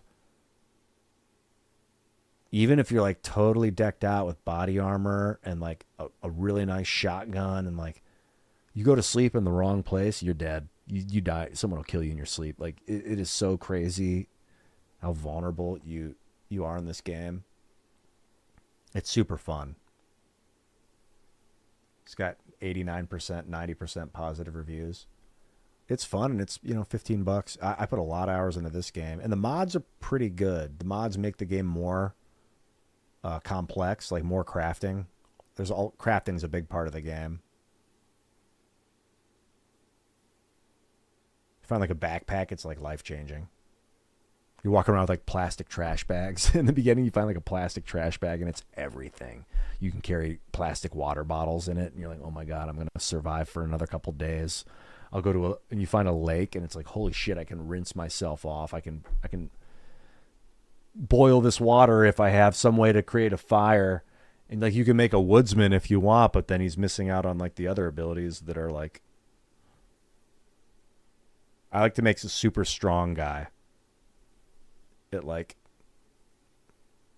the cost of my ability. But I've figured out the game in a lot of ways, so I kind of know how to survive a little easier now that I've played it so many times. The first few times I would play, I'd be walking around, and I'd drink water, and then I'd start to get diarrhea, and I'd be like, what is going on? And then I'd realize that I was drinking tainted water. And then I'd dehydrate really quick and die. Or I'd get a cut, and I'd be moving, and I'd be like, I'd put bandages on, but they wouldn't be clean or something, or I wouldn't, and I'd get sepsis, and I'd die. I'd be like, why am I dying from infection so much in this game? It's good. All right, I talked you through my top 10, top 12 games. That was definitely more than you asked for when you were asking me, Hanamagi, about my my Steam games. Hope you guys enjoyed the tour. God, I could do this for hours, man. Here they are if you want to look down the list. I mean, these are all games that I would say I love. This one, not so... I didn't play... I don't know why I have 100 hours in this. I didn't play it that much.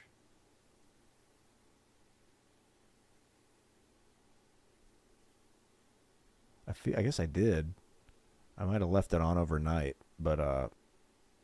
This is the main one that I've been playing lately. Horizon's Gate. Kenshi. Repping Kenshi pretty hard. This is called Dungeons of Dreadmore. It's another roguelike. Turn-based roguelike. It's very, very, very fun. I was playing it on the road when my computer couldn't handle really intense games. $8. Oh, I guess the expansions are another $9. They're pretty... I think I got it on the Humble Bundle with all the expansions. It's like silly humor, kind of like Evil Dead 2 or Evil Dead Army of Darkness. Is that what it is? That kind of comedy.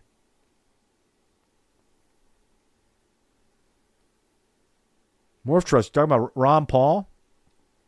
Starbound is like Terraria in space, had a lot of promise, and I think the devs abandoned it. I don't know. Orcs Must Die.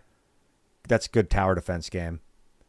I got my two favorite tower defense games, Tower Tactics Liberation and the Orcs Must Die games. Orcs Must Die is multiplayer too. It's super fun. Oh, I used to play so much Orcs Must Die. But not on Steam though. I had downloaded a copy of it illicitly back in like 2010 and played it for when I had like no money. I was on food stamps for a while. But I was like, I got to get a good game. I found Orcs Must Die and I downloaded it and it was so good that I bought it later when I could afford it.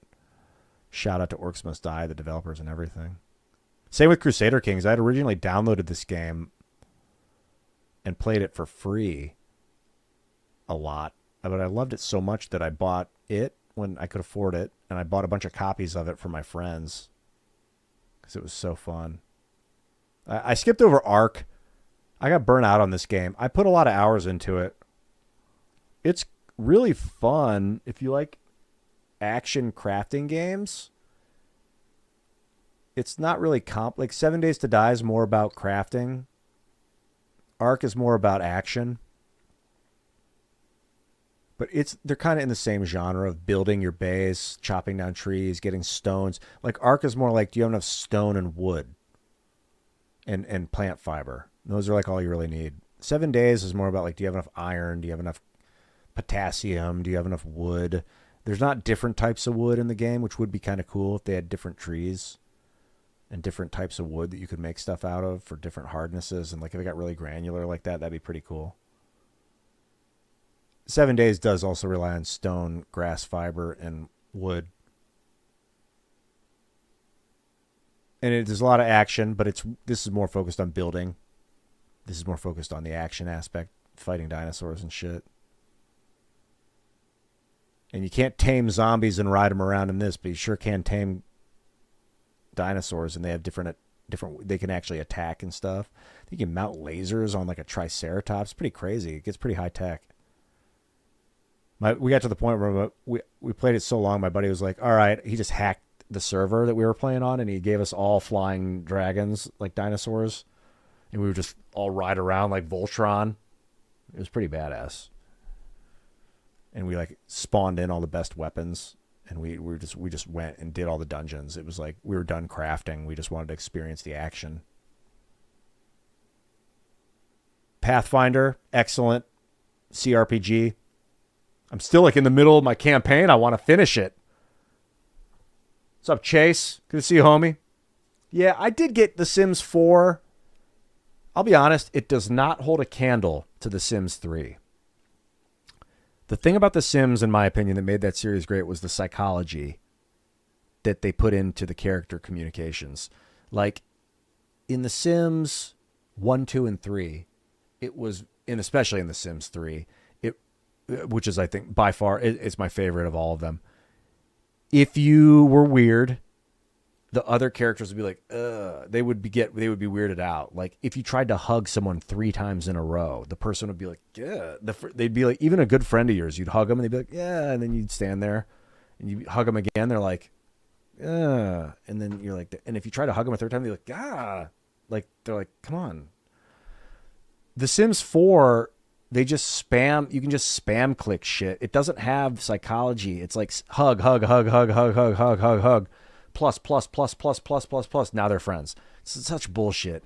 The thing about The Sims 3 is you had to learn about how to be a normal person to interact with people. Like, you gotta like, you can kind of go hug, joke, hug, joke, hug, joke, and the game is like, okay. It won't. Like, even in reality, if you try and joke and then hug and then joke and then hug, they'll be like, okay, enough joking and hugging. Like, I've had enough. But at least you can't spam things in The Sims unless you're like a fucking master storyteller character and you want to joke. You can kind of pull that off.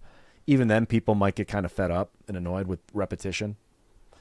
You gotta use variety in your communication tactics in The Sims 3. I love The Sims 3. The only problem is, the only reason I have 149 hours in it and not 500 is because the game's not optimized. The entire city you can go to, but the game comes to a crushing halt. It might be my RAM. It might be because of the megahertz on my RAM is not capable. We're talking about building a new machine with like really good DDR5 RAM that has like 7,000 megahertz, super fast RAM that can like hold a lot of memory and then move it really quick. Could be the graphics card, but every time I've played on this machine, I'm using like DDR4. I think it's 2,400 megahertz RAM. I think I've got 48 gigabytes of it, but it's not about the storage capacity. I've learned about RAM a lot in the last couple weeks. Your gigabytes of RAM is how much total memory storage the RAM can hold. It's the megahertz of the RAM is how fast it can send the data back and forth. So it's pretty slow. The RAM's not super fast. I've got 48 gigabytes. But also it could just be the graphics card. It's a 2800 Super. Yeah, a lot of the new DDR5 RAM is like 7,000 megahertz. I mean, they've made some serious groundbreaking changes with the megahertz, with the speed of RAM recently. I think some of the new DDR5, I didn't look at the DDR6 stuff, but you're looking like 8,000 megahertz of RAM. But also I've learned like in DDR4, if you're looking at DDR4 RAM and DDR5 RAM, for instance, if you've got like DDR4 RAM that's 2,400, is it megahertz RAM?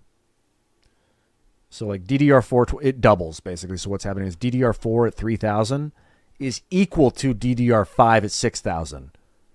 So if you get DDR5 at 6000 megahertz, that's the same megahertz as DDR4 at 3000. It's not actually twice as fast. It just reads that way on the way that they transmit the speed. So to really get increased value, you've got to not look at the number itself, but like you've got to understand that from 4 to 5, the number actually duplicated without increasing the speed, or doubled without increasing the speed.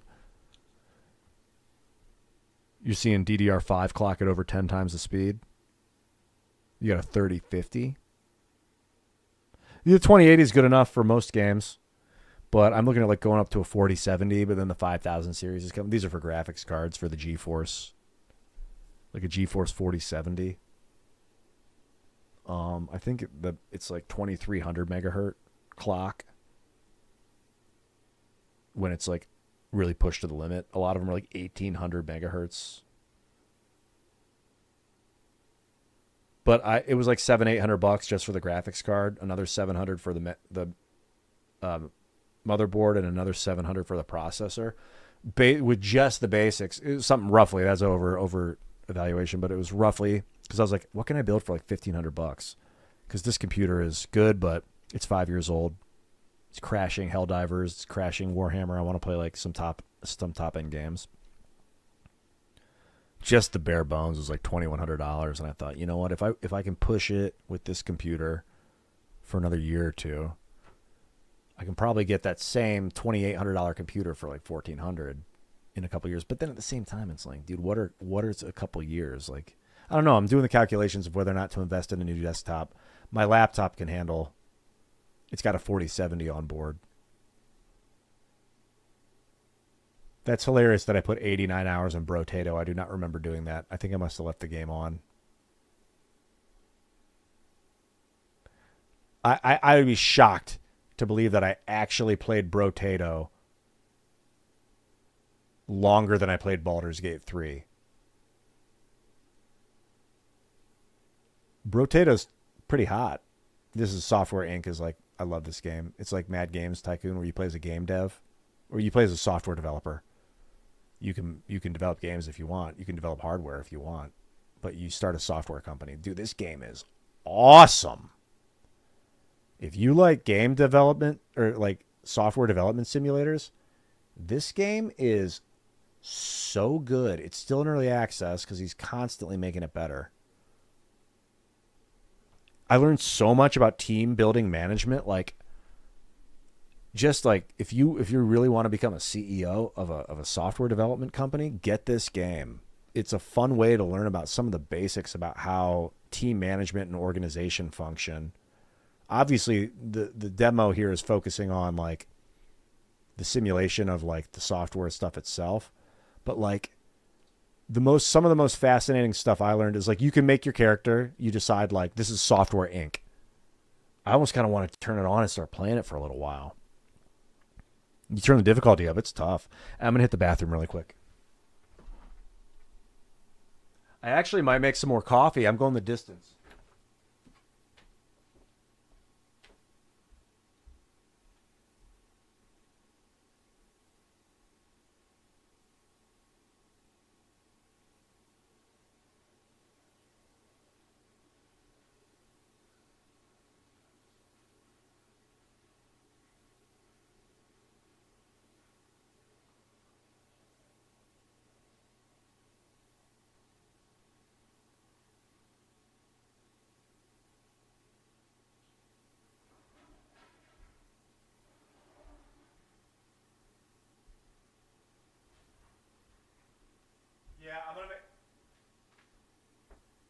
I'm gonna throw on another coffee. I'll get that, and then I'm gonna be back.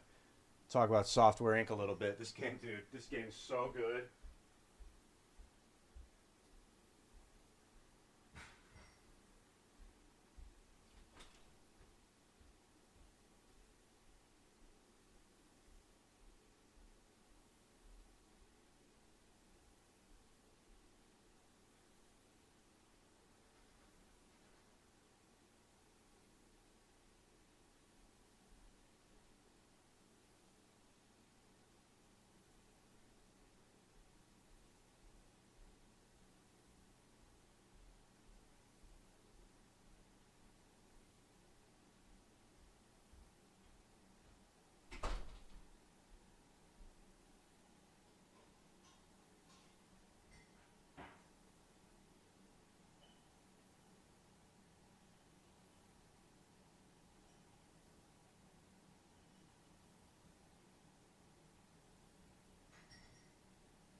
when I first got this game, I played it. It was early on in the development, and I was like, I put it on kind of easy. I'm like, I want to make it like a video game development company, and I did, and I dominated the game. It was pretty easy. Put it down for like a year or two, and I came back and I'm like, all right, I'm gonna make Microsoft. I'm gonna make a company like IBM. I'm gonna do it all. I'm gonna build hardware. I'm gonna build a game engine. A hardware. I'm like I'm God or something. I'm gonna come in and I'm gonna do it all. That's what I was like. I'm gonna build an actual software empire on the game. Because in the beginning, you can make a game. You can be sitting there in your garage, just you, with $5,000 in the bank in this game if you want to play like on hard, and you're just coding. You're taking like projects and you're making like $1,600 for a project that takes you like 4 days to do or 5 days to do, and that's it. And you're doing it. You're slowly building up a little nest egg. You're not paying yourself, so you're basically just, if it's your garage, it's like you can own it. If you're renting, it's like $600 a week or whatever for a little hole in the wall. And your main character doesn't have like needs he needs to meet. He doesn't go to the bathroom, which is kind of weird about the game. It'd be cool if he did. Doesn't eat. I think your main character doesn't eat or doesn't go to the bathroom, which is kind of weird. All your employees do, and they have emotions and they freak out and they need time off and they get into arguments and fights and they get worn out. But your character is just a workhorse. He just goes nonstop. For whatever reason, that's the way that the game it might still function like that. I don't know. So you're taking like projects, little contracts and stuff. And I was like, I'm gonna do it all. I'm gonna build a software empire. Or so like you're like, I want to make a game, for instance. You start working on a game. You need a game engine. So you can either be like, oh shit, all right, I'll build a game engine. Because like if you really want to own the IP of the game, you want to own the game engine too. You don't need to. You can work off of someone else's game engine, so you got to buy a license for their game engine, and then you can build your game on their engine. That's the easiest way to get into game development. So you could literally play this whole game as like just game developers that works off of other people's game engines. But then at some point, you're going to start hiring people. Yeah, I don't think there are open source engines in this game. I don't think there are. I don't know though. I haven't played it in a little while. I kind of want to boot it up and check it out. It's been so long. You guys down for a little software Inc?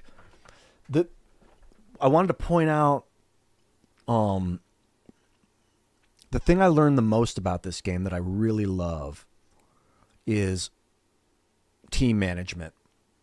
I learned pretty early on, okay, you've got your development. So it's funny because Sean Morris in the YouTube chat, Sean and I have worked together in game development or just in software development over the last few years. He's working on the open source project on inverted technology with us for a long time. He's done a lot of great, Sean, you do a lot of excellent work. Well, you know that, but he's like I told you guys, I'm Morpheus in reality, like the Matrix, where we're going to have to go into the Matrix and reverse engineer what's happening in the Matrix. Probably what's going to happen is people are going to go into this virtual reality and forget that they're in there, and someone's going to have to go snap them out of it. And what they're going to do is they're going to go in and they're going to see everything happening in this virtual reality, and they're going to be like, I know how this code was written. It's using this language, and this is how you wrote it. So I can, with my mind, which I can also write code in real time with my thoughts because I'm plugged into the neural net, I can reverse engineer the code and rewrite it in real time. And you'll hack into the systems and you'll be able to twist the software code as you're moving around in the system and alter it in real time. And that's Neo. And that's Sean Morris. He's in the chat right now. I found him. I'm Morpheus. I'm the guy that has been looking for Neo. I've been looking for the guy that can do that. It's Sean. And I'm just kidding. I mean, Sean, I'm being hyperbolic. A lot of people will be able to learn that skill, but there's one guy that can do it. It's Sean. I'm just kidding. But it's kind of like, I think I found him. The one who can go in there and reverse engineer the code with his mind. Like Sean is that wicked fucking good with code. It's really fun to work with the dude. I think you're blushing, man. Hold on, I'll be right back.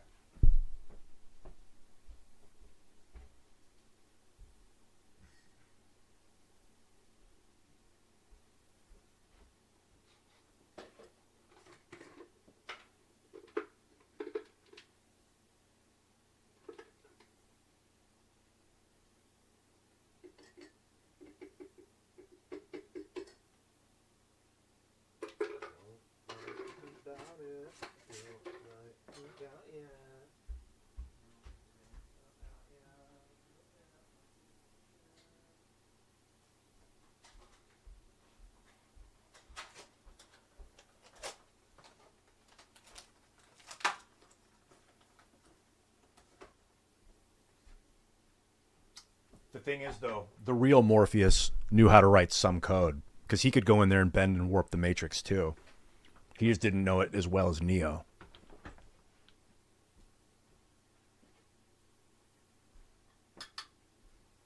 So I'm like a wannabe Morpheus.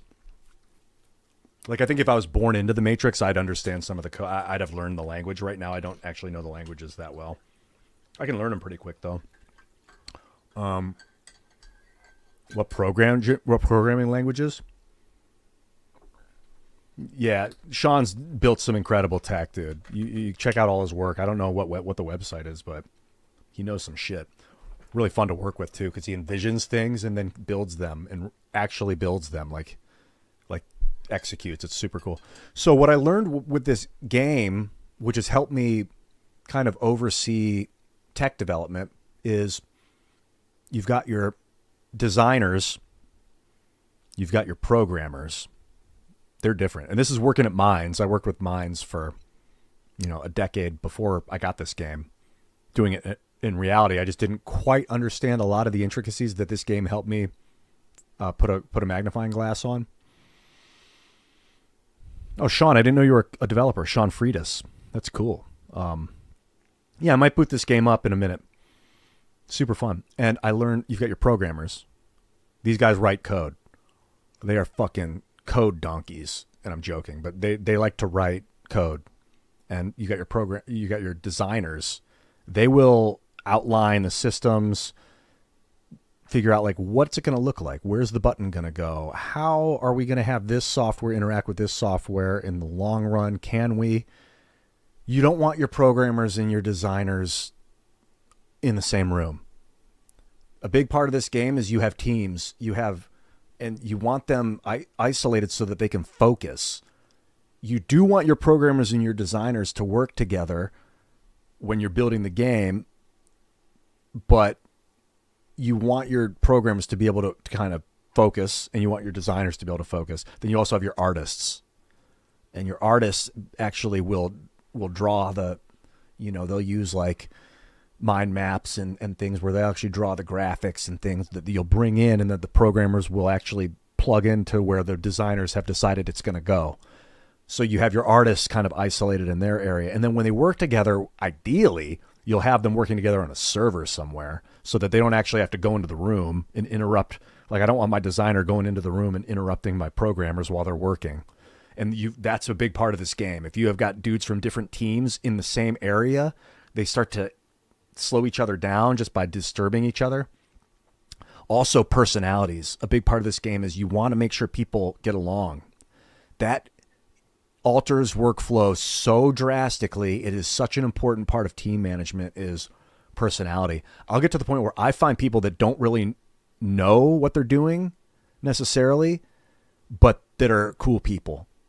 And I'll teach them how to do the job. You can tell early, like if someone's got potential. If their personality's cool and they fit with the group, hire them. They're the right people, because you can always learn, and they do. They build their skills, build up over time. Their personalities don't change. I mean, people's personalities are pretty much what they are. So you really want to vet people that have cool personalities. I'm going to load this game up and play it a little bit. It's so fucking worth it. Mass Effect, you're an amazing game, but I'm going to exit out of you for a little bit. Yeah, this game's worth enjoying and building. I haven't touched it in a while. I'm excited to see some of the new stuff that they've done. You find a nice small, so I played it on hard, and I'm like this dude with $5,000 in the bank, and I'm like, I'm going to hire a programmer and I'll design the stuff. I make my guy like a designer usually when I play. Because I just want to be able to design and lead the design team. I mean, you can make your guy like a systems engineer. You can do all sorts of stuff. Software Inc., dude. God, this game is just top level. All right, let me see here. Face only. Load it up. Dude, Hanamagi, you're my fucking inspiration, bro. Not only did you bring up Persona 4, you've helped me re-engage my love for software development. Because I have a software company with Philip Fisher. I just haven't been hands-on at all lately. I've been focused on gaming and IRL. And did you Oh, good. You added me on Steam. Great. Yeah. Thank you. I can maybe even friend you in real time. Yeah. Got you. Now you can check through my whole game library and compare games. That's cool. Let me see here. I'm loading up the game. Let me see if it just auto loads the game or not. So we got my main game frame. Yeah, here we go. Software Inc., baby. Now I've just got to see if my audio is clear.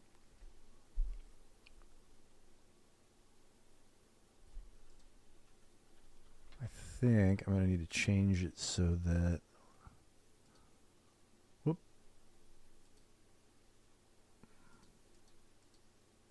There's not much audio in this game. It's just music.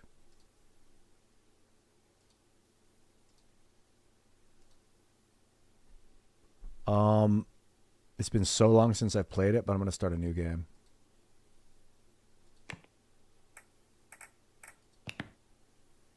Oh yeah, I want to do graphics options and make sure I'm all extreme.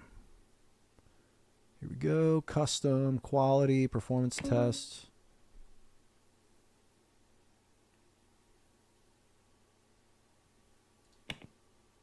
Doing a performance test?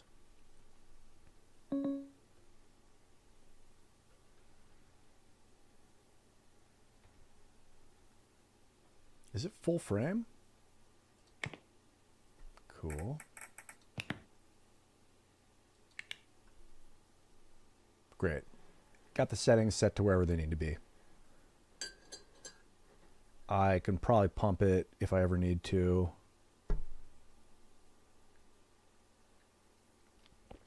It's not a very graphically intensive. I mean, it might be you might be able to make it graphically intensive, but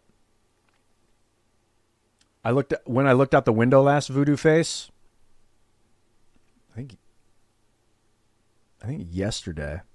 No. Wait. I walked outside and grabbed a package earlier today. It has been a couple of days since I've been outside. You make a good point. It's probably be very good for my neurology to get out there tomorrow and watch the horizon. I went out. I had a really nice night a couple nights ago. I sat out on the back porch for a while in the evening and was looking out at the sky and into the woods out back and listening to the chickens, talking on the phone for a little while on my headset. And then it was just such a nice breeze. It smelled so good out there. And then went and did the sauna for about 35 or 40 minutes. It's an outdoor sauna, super fresh. That was great. But it has been about 48 hours since I've been outside hanging out since then. All right, let's go general. I appreciate the concern. New game. Let's make Ian Crossland. No, not that guy. What the fuck? Oh my god. Oh, I can load my guy. I think I have him.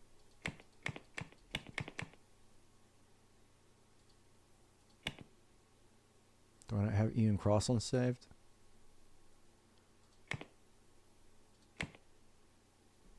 Wow, this is super cool. Is the game... Okay, it is full screen. Excellent.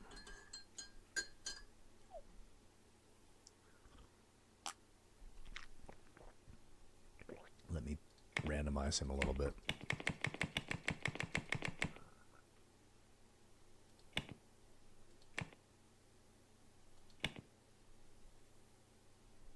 Okay, cool. I don't know why they're giving me a black dude. I mean, I don't really care, but I want to try and make Ian Crossland to the best of my abilities. Oh my god, there's so much. I don't care that much about this. I'll give him a beard. Some facial hair anyway. Crossland, gotta give him the long hair.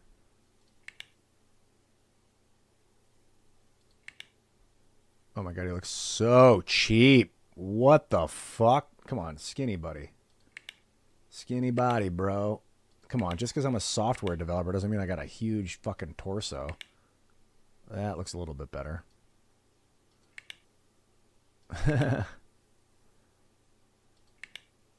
Legs? Nah, I'd wear pants. Skinny jeans, yeah, that looks more my style. But not a coat like that. Oh my god, a turtleneck. True software dev. Why has he got such a gut? Come on, guys. I'm not like that. Optimistic and goofy. Look, personality. They defaulted it to optimistic and goofy. He's not really goofy.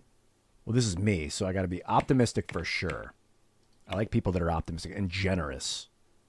Naive, stubborn, introvert, extrovert, goofy, flirt, dramatic, short-tempered, cocky, snob, mean. No.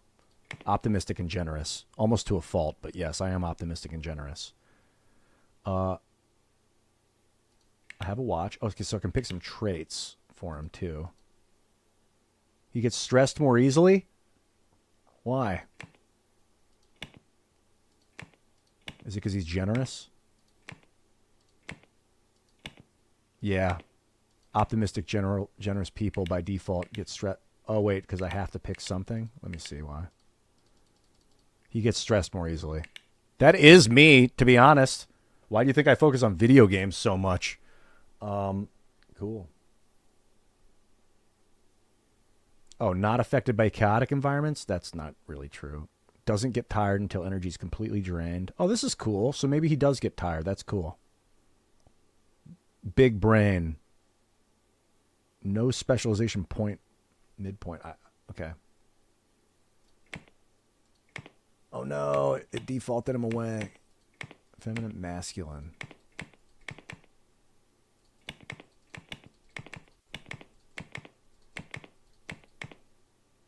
My man, dude. Look at this homie. He's about to build some software, dude. You're gonna get rich looking like that. That's what I'm talking about. Rich, his name is even Rich. Rich Cooper. Oh yeah, it's not Mass Effect. Let me, Metal Shriv, thank you so much for reminding me. I got to change the stream name. I'm just going to call it Crossland Games.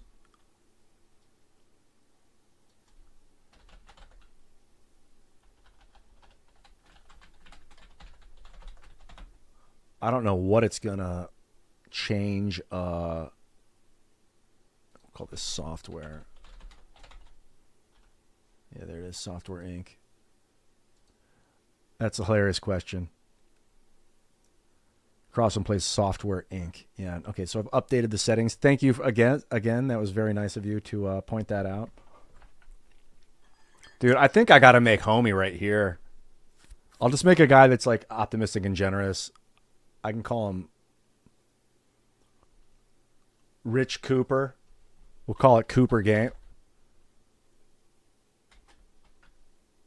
Cooper Inc. I don't know. Yeah, Cooper Inc. What up, 6? Yeah, this is Mass Effect 5. You start in your house, and then you get a cat, and I think there's warp drive involved. No, I'm just kidding. This is Software Inc. I just altered the settings. Yeah, Cooper Inc. is pretty ass. I got to make I'm going to make Ian Crossland. I want to make him because he's going to look funny. He's going to look like me. Ian Crossland. Head. Randomize.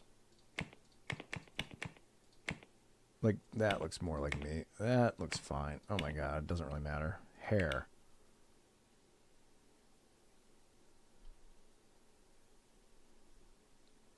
They don't have a guy with like super long hair. They're like, who with really long hair would ever become a software developer anyway? Like, dude, me. All right, that's kind of like my hair. No mustache though.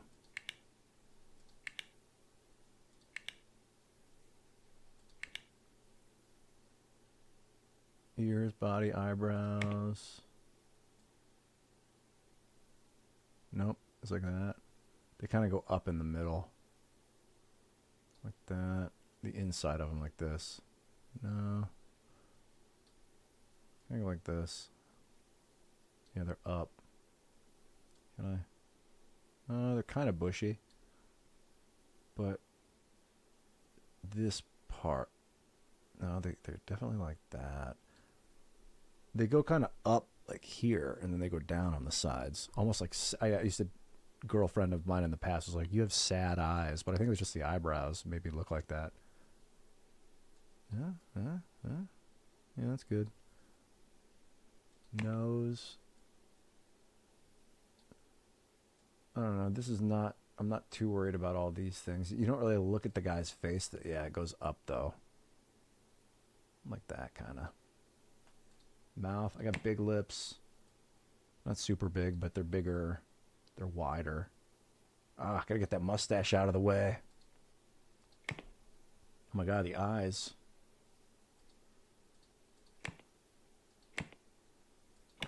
Can I randomize the eyes? Is that gonna change everything? Oh god, it changed the whole face. Okay, that's a good basis for my face. Then the tip of the nose is up, like a pig nose. Like that, a little bit. Okay, this is looking pretty good. I just got to get rid of that cheap mustache. How do I do that? Face. Hair. Hair's a little lighter than that, I think. Oh, this is all the things. The eyebrows, the hair. Hair's a little lighter than that. Like that, maybe. I don't know, that's pretty good. Like that. Please, for the love of purity, help me remove the mustache, Software Inc. Glasses. Yeah, I guess I would be wearing glasses.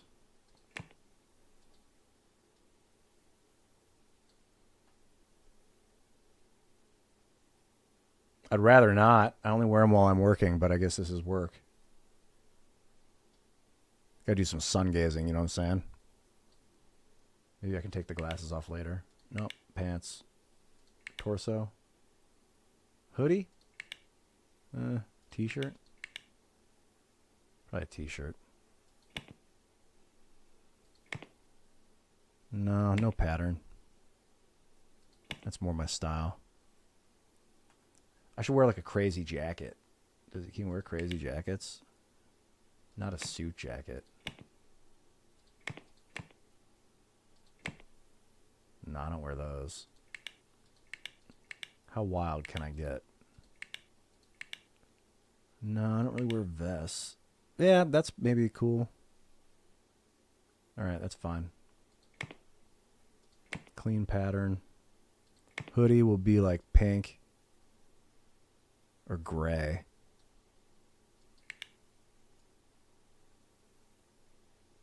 I'll do like shocking blue. Yeah, that's cool. That's a nice looking hoodie. I should get a shirt that color actually. And then the undershirt will be like white.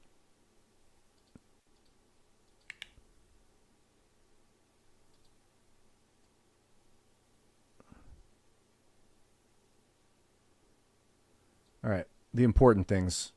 Like what color shirt's my digital avatar gonna wear? No mustache.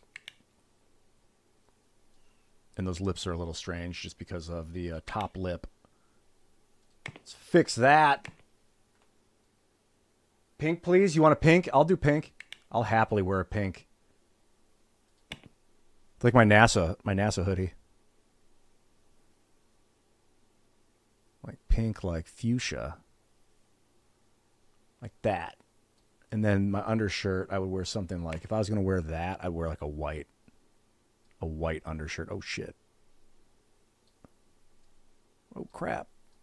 Like that. Like straight up just a white t-shirt. That looks like something. Look, what do you think about the pink, Grofty? You're the stylist. Like that? Like a bright pink one? That's more like my NASA hoodie. Luke convinced me to get it. He's like, you got to wear this. This is your style. I was like, you motherfucker, it's true. All right. He looks angry. That's the only problem. I got to fix his mouth. So I'm looking at the top lip. Yeah, a little bit of the part there in the mouth. Chin? No, that's, I think, normal like that. The mouth is down lower. Yeah.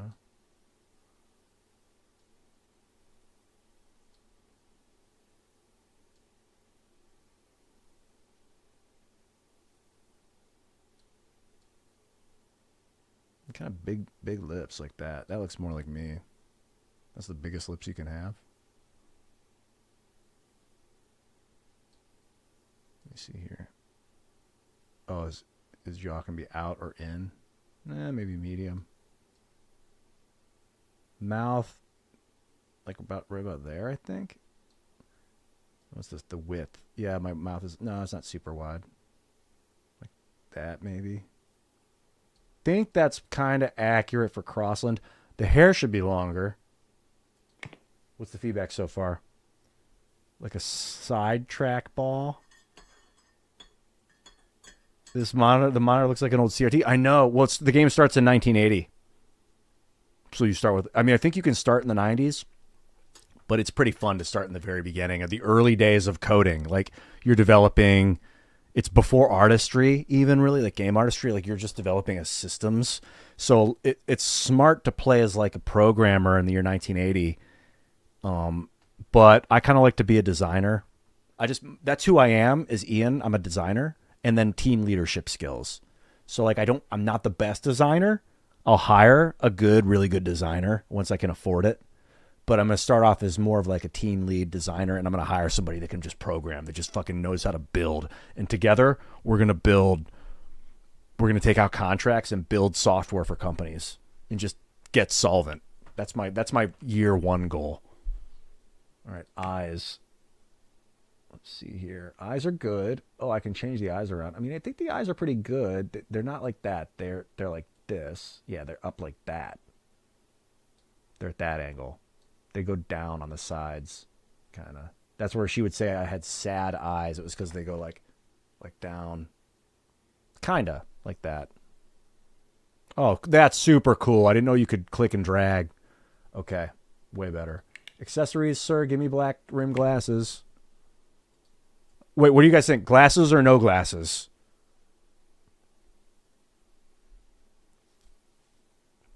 I could make the facial hair a little more pronounced too now that I'm looking at myself. But I don't think so. I think it's just maybe a little darker.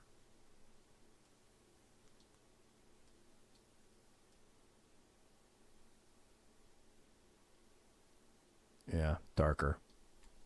Because I'm looking at myself and I definitely have like full beard kind of thing. Glasses? Okay, we're going with glasses, Tony. Thank you. Tony Nagy with the fucking feedback. Love you, sir. Hair? I think this is the right haircut. There's not a lot of long hair options. He's like, who in their right mind with long hair would ever play this game anyway? Dude, me. You kidding me? Ian Crossland. I'm all about this game. Okay. Eyes, I think, are looking pretty good. The up, down, I think they're pretty good. I got pretty big eyes, especially when I look up close at myself. Oh, the color of the eyes I got to fix.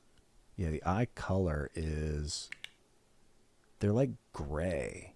They're like Wait a minute, what's this? Oh. Really? Can I... Oh, shit, what did I just do? No, not random. Okay, I'm going to save. So I got just in case something gets fucked up. All right. General feedback. What should be changed? Anything? You let me know. I got to fix his eye. Excuse me. I got to fix his eye color. That's pretty cool. I can do his eyebrows here. What's this? No, that's out. Generally, those are up or down. These are the circularness of them. No, they're not really super circular. They're just kind of big. This is their inset or their outlay. They're kind of middle. This is side to side. That's more bigness. What if I'm like, I'm like, look into my eyes, like Shepard when he approaches that one guy at the bar. Looks good. Yeah, I think this is looking pretty good, actually. I know, Lance, it needs better. It needs, like, fucking a full fucking head of Frizzy, like, how's the code going? Tell me about the systems. I want to understand the back end. I need, like, a guy who's, like, in and out, like, a whirlwind of, like, love. Okay, anything else? Oh, there we go. Yeah, like that. That's the sad eyes she was talking about. I don't really have sad eyes, but I mean, I think that he looked tired like that.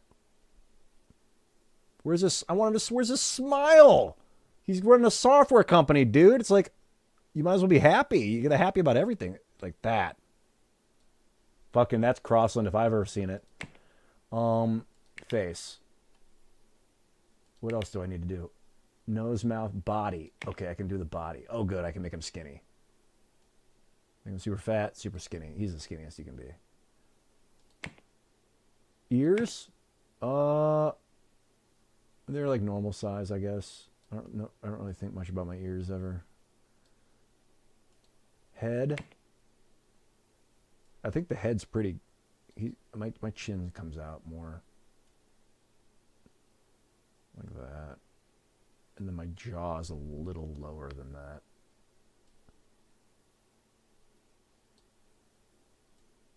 Like that. Think like that. I think that's pretty accurate, actually. Okay. Mouth. I already did the lips, the mouth. So I guess he just smiles when he's feeling it. Cool, that's Crossland. Good to go. I think we did it. All right. Now, he's optimistic and generous. If you disagree, let me know. But Nicholas the Ridiculous. Hey, man. Why? That's a good question. I ask myself that question periodically as well. I still haven't figured out the answer. The madness will never end, dude. The madness just continues in different forms. All right. I think generous. I mean, I really, really love seeing people thrive and giving back to the point of where it might be like, hey, Crossland, take for yourself sometimes. Now, what is this? He gets stressed more easily because he's optimistic and generous. When things go wrong, that doesn't align with his style. I get it. Born leader. Improved leadership skills, bad at everything else. I hope that's not me. Firmware Inc. How many? Oh, these are like neutral.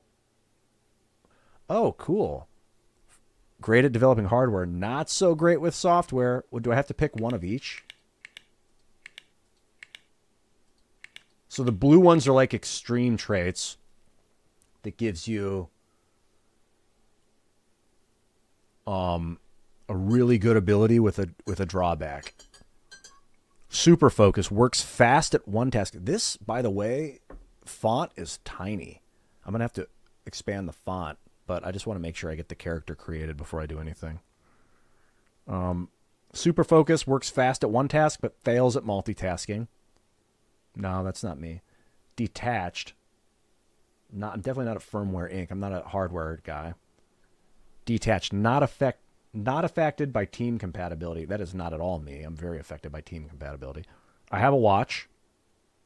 That's it. I have the trait. I don't wear a watch. Friend maker. Quicker to make friends and friendships. Never fade. I mean, honestly, that is kind of like me. Friend maker. I get along really well with people. I wonder if that matters in this game. Under the weather. Old soul. Drags in more dirt. That's funny. You got to keep the place clean. Walk instead. Won't use cars. He only walks to work. Silent but deadly. No one will take the elevator with them. Wow. Stinky. Under the weather. Gets depressed during rainy days. Nah, I don't mind. Neat freak. Can't stand dirty or ugly environments. I can handle. Definitely handle that. Don't worry about that. Cup holder. Occasionally breaks their computer. God, no. Forgetful. Occasionally forgets their specialization. That's horrible. Snail pace. Walks slower. I'm none of those. I might be a friend maker, but that might limit. Does that limit? Yeah, I can only have 3 traits, and you can make them negative. So you can have 1 blue or red. I guess he defaults with the stressed, with the -1 is what it is.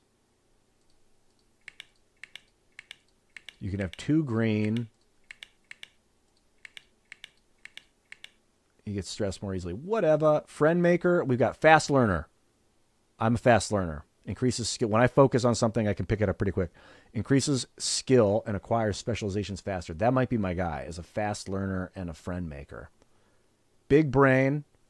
No specialization point limit in main role. Capacitor. Doesn't get tired. Well, that's because of coffee. Until energy is completely drained. That's kind of like me, man. If you ever watch me stream, I'll be here till I fall asleep in my chair. Ian is a friend. Yeah, I think I might do friend. Jack of all trades. Sean, that's kind of like the fast learner. Like, I'm not a super specialist at anything when it comes to software, but I can pick all of it up pretty quick if I'm in the right environment. So I might make him a fast learner and just kind of like a decent at a lot of stuff, more focused on design. And then over time, I think he learns the skills as he goes. This is fine. Not affected, no, by chaotic environments. That's not me. Sunshine. Sunny weather improves their mood, and they don't mind the heat as much. That actually is me, but not more than fast learner or friend maker. Skyscraper. Prefers working on upper floors. The higher the better. Fuck no. RGB thumb. Fixes their computer when they're using it. Dang, I wish. I mean, I can do that, but that's not me. So fast learner and friend maker. Ian Crossland. Save. All right, bro. Good luck. You're starting a design company. Well, we'll see what the company's going to become. So his lead. Lead is probably my top abilities. His lead was this. Increases the ability to bring together a team. Boost their efficiency and handle management tasks. Yeah, that's it. Which takes down all the other skills. You only have a certain amount of points. Service. I'm going to go designer. Increases the speed of writing, documentation, and requirement specifications. And the ability to avoid needless complexity. For sure. Yeah. I'm really good at systems designs. Like what would the user, how does the user see the system? How would they, I can put myself in the user's shoes really easily as I'm using. Okay. Design for sure. I think leadership on top of design, but programmer. Increases programming speed, code quality, and how quickly bugs are fixed. Unfortunately, that is very profitable to be a programmer, but that's not my personality. Artist, how fast the artist works. The quality of the art, and decreases the amount of flaws. I am not at all an artist. I'm taking that down. Well, I'm not a programmer either, unfortunately. Service. Increases the effectiveness of human-facing tasks such as support, marketing, and legal work. Yeah, I am good at that too. But it's not super important. I'm going to put my lead skills up. Really, I mean, if you know me and you've worked with me, my main abilities is sitting and doing leadership skills, like listening to everybody talk and like asking questions and helping them figure out where they're headed. So I'm going to do that pretty high. Support, service. I hate doing this stuff, but I can do it. I did support for like a decade with Mines. I mean, I can't stand marketing, actually. It's not my jam. I don't like selling products. I'd rather build the products. Legal work, again, I can learn it on the fly if I need to. I can read contracts. I can do the math. It's just basically math. Okay, I think this is my guy. Mostly lead-oriented designer. Unfortunately, not much of a programmer or an artist. Yeah, I like it. Mr. Mashallah. Hello, good morning, dude, from Belgium. Welcome to the show, man. Just doing a little bit of Software Inc. I'm just building Ian Crossland as we see. Advanced, cool. Ooh, here we go, advanced specializations. So he's got his leadership skills. I can pump points into, I've got 7 points total to pump into my abilities. HR, automation, project management, specialization, boost team compatibility. I'll definitely put a point in that. Boost team compatibility. I might go back and put another point in that, actually. These are his specializations. That's cool. So his leadership specializations, development specializations, service. Service specializations, you got 3 points in. Oh, I got 6 points in total in lead. Maybe because my Maybe they just give you that because you're starting a software company. They're like, okay, you got to have some abilities. That's pretty cool. Creativity, ordinary. Oh, what's this? Inspiring creativity, visionary. Dude, my guy is definitely a visionary. That's his main. Oh, but it requires more focus. What the fuck? This is cool. So he can't start, if he's a visionary, he doesn't have much skill. Is that right?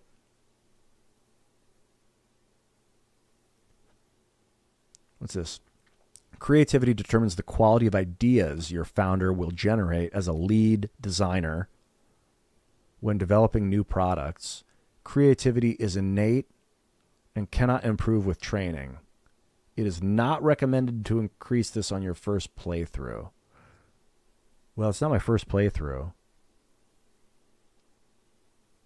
So he's basically like, I got an idea, but I'm unskilled. Help me become a better leader. I could do that. Go full creative visionary, but that's like, you need a lot. What do you need? You need...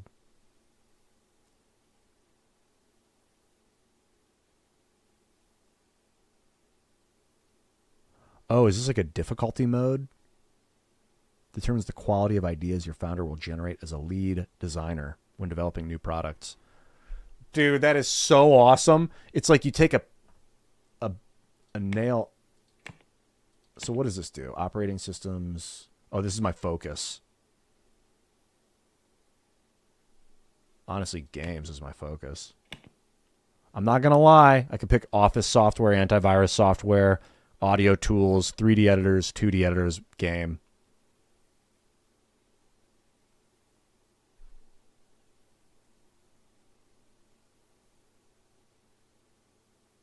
Office software for all your officing needs. Yeah, you can build like creative, like office management software, and like that's what your company does. Just builds the best like Adobe Office creator. Like you can make a company like Adobe. So what's the vision here? I want to make a mega conglomeration. Oh, of course I do. Apple doesn't make games. Apple makes hardware, and they also make software, but they basically focus on hardware. I'm like, how can I make the most money? Well, if you're going to make games and you want to make money, you better be building game engines because you want to license those engines out. So if I want to make software, I want to make hardware because I want to make the game systems that people are putting the games on. I'm like, oh God, the Inception. What should I do, Sean? I'm looking for you guys for advice. I don't even know if Sean's still here in the chat. But no, honestly, what do you guys think? I want to do the full Monty if possible. But my real passion is games, so I'm going to stick with that. Private office. Employee gets their own private office. Employee gets 5% of gross revenue from products they designed. Oh, these are what you get if you're a visionary, I think. They're calling him an employee, but I mean, technically you're an employee of your own company. Exclusive right to design sequels and takes all trade income for any IP. Wait. To design sequels. Yeah.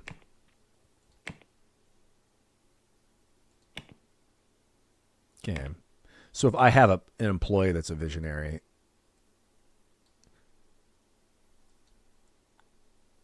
inspiring.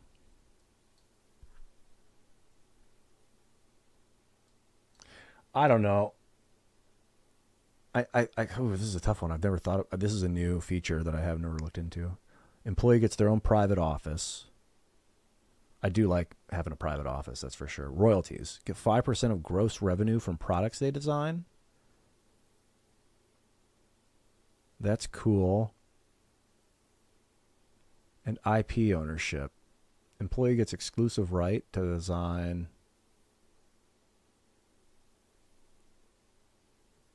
sequels and takes all trade income for any IP they helped create. I don't know. That's a little extreme. So is there 3 levels of this? Visionary, inspiring, or ordinary? Anything but ordinary. So if I'm inspiring, The employee gets their own private office, gets 5% of gross revenue. Yeah, maybe that's good.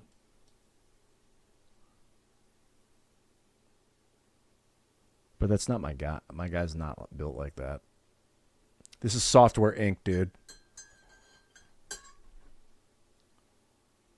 Yeah, there's an option in this game to make, I don't know, it's a game function. You can change his creativity levels, but it is weird. It changes your skill levels. Like, I don't see why a visionary would have bad skills. He's like, look, I have an idea. I have no idea how to implement it. That's not really, and it's kind of like my guy, actually. That's funny. But then what? You build up leadership skills over time.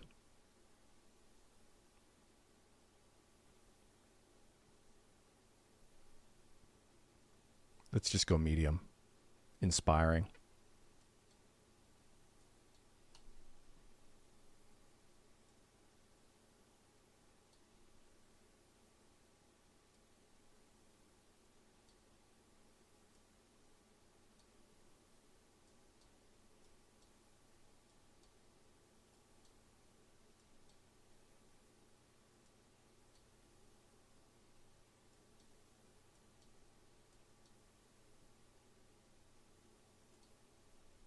I can leave this part out. I don't know much about it. Ordinary. Nah, we'll do it. Let's do it. Inspiring. I'll take leadership classes if that's what it means.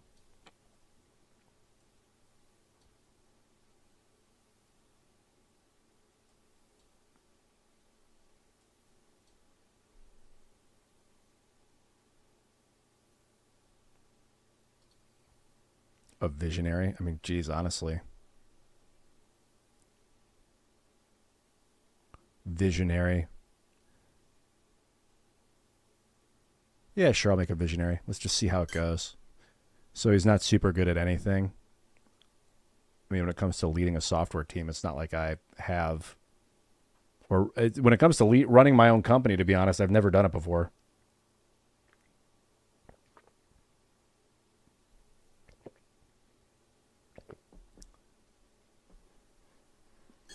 All right. Looks good. Let's do it. Visionary. I don't know what it means. So he gets a private office, which is like me in my garage, basically. Royalties. Employee gets 5% of gross revenue from products they design. That's cool. IP ownership. I mean, honestly, I'm not much of a designer, I'll be honest. I'm really not. Like, when you look at professional designers, they actually know what the fuck they're doing. I'm like, I can tell you what I want it to be, but like, I do not have the skills to implement the design. That's the reality of things. I don't sit down, like, I use Google Docs to like copy and paste a picture and put it on I'm like, put the button there, and like, no, like, use design software, bro. So I would hire a designer to be my designer, and then I would sit with him and learn about it in real time. Yeah, the guy running the show has one job: test customer. Exactly. I am the target market. I have questions. Show me the product. That is how I roll. Socialization, 3 points. Welcome to Ian Crossland's house. Multitasking, I am pretty good with that.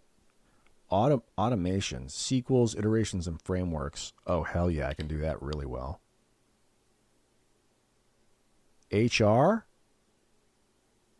handle complaints and salaries. Yeah, I could do that a little bit. And multitasking, support and marketing, I could do that a bit. All right, there's my leadership skills. Mostly about watching people do well and rewarding them for excellence. Development, I'm mostly into the design, particularly 2D.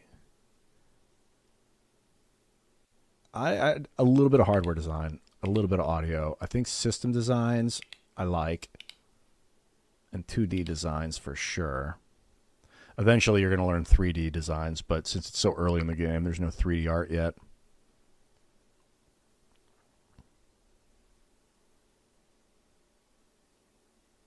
I guess I would more do... Oh, the reality is system designs. Not really. System designs. Yeah, I think I prefer system designs to art designs.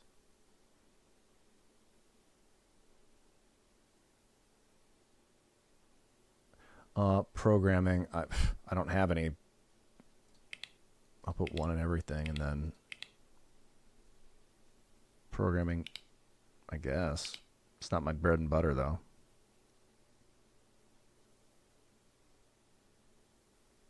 Hardware, no. I'd be hiring people to do the hardware stuff. Artistry? 2 points in that, 1 point in audio. All right, he's not much of a developer. Service. Support, marketing, law, accounting. I can definitely do that. Marketing? No, I would hire someone to do that. Support? I don't know. I don't think so. Law. Yeah, I could do that. That's my main abilities. Law. I would have to hire people to do bug reports. All right, cool. I think it's totally complete. That was fun. I made him a visionary. That, I don't know, that's going to alter the game. That's something. So I'm going to maximize the days per month. There's 8 days in a month. Starting year is 1980. That's as early as you can start. Difficulty is medium. I think that's reasonable. Haven't played the game in a long time. And I'm starting with $25,000 in the bank. That's a funny quote. If we can't sell it to the boss, we're screwed. The team. Yeah. So I could start with a loan or just start with $25,000 in the bank. I think $25,000 in the bank is reasonable. No loans. This is the name of the company. Crosslands Entertainment, or just Crosslands Inc. Crosslands Incorporated. I should probably actually incorporate Crosslands Incorporated. Yeah, let's rock with Crosslands Incorporated. Such a graphene enthusiast. My most interesting favorite fact about graphene, I really like the piezoelectric nature of the stuff, how the compression can cause electrical charge. I don't know if that's the most interesting fact, but that you can, like, just the wavering of the sheet will cause an electrostatic discharge of some sort. Like, that's super cool. Like, indicating that you can wear shirts that will create an electric charge, things like that.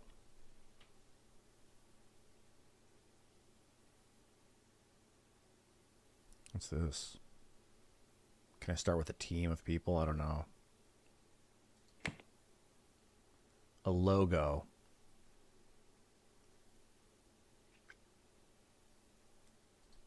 Oh, I can create my own logo. That's cool.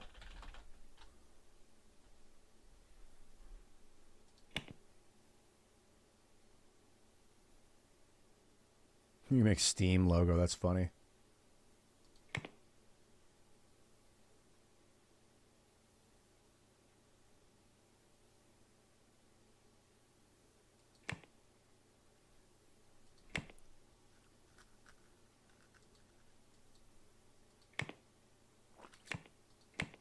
These are cool looking.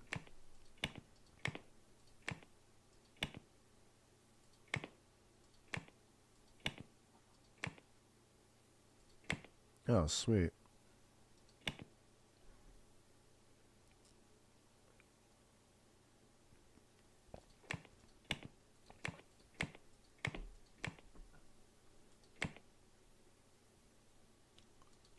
Yeah, let's do like a graphene hex. Is there a graphene? Let's see. Nope.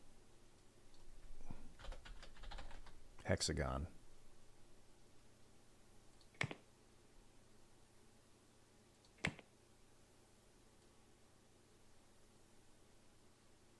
All right. Speaking of the logo, thanks for bringing up graphene. What do you do, black? Black with like a white outline.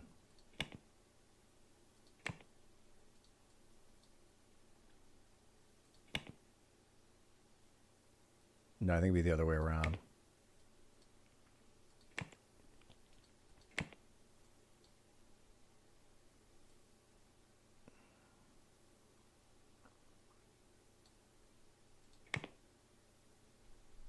All right. Got our company logo.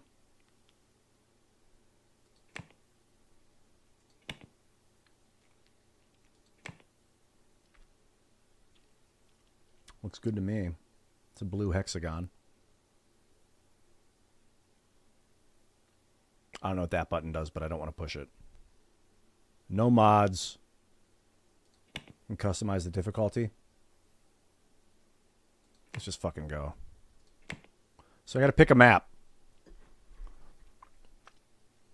I'm in a building or on an empty plot, which costs money. I don't have the money to buy a plot yet. I think starting in a garage is the right move.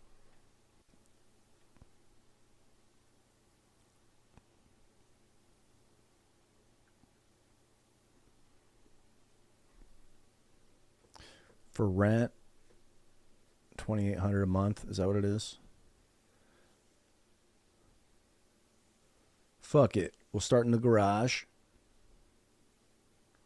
You can always, like, expand, you know? Don't forget to hire activists and pay other companies a lot of money for DEI trainings. Yeah, that's a good point. Take out big loans thanks to your positive ESG score. That is a good point. Definitely focus on ESG. Simulating the market up to 1980. It begins, dude. It's been a while. I haven't played this game, so let's look. Welcome to Software Inc.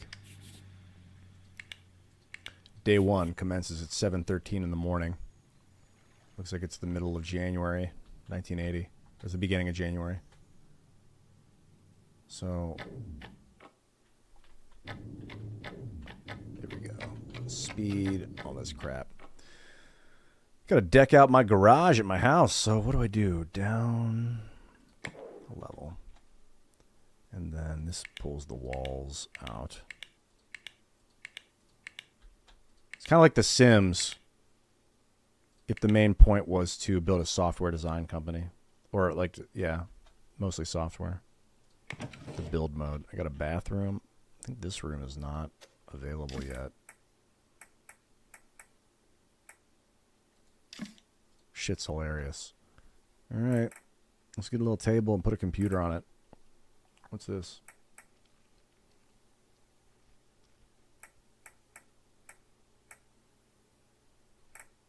I think I'm going to splurge on a nice table. Whoops. Q. You hold shift to place multiple. Alt. Left mouse to rotate.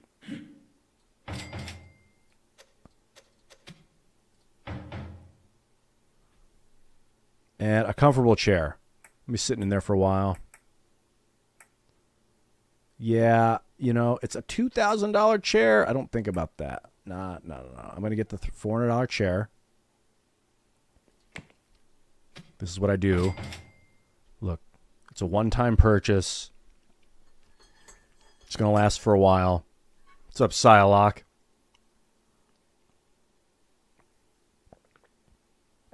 The American Truck game?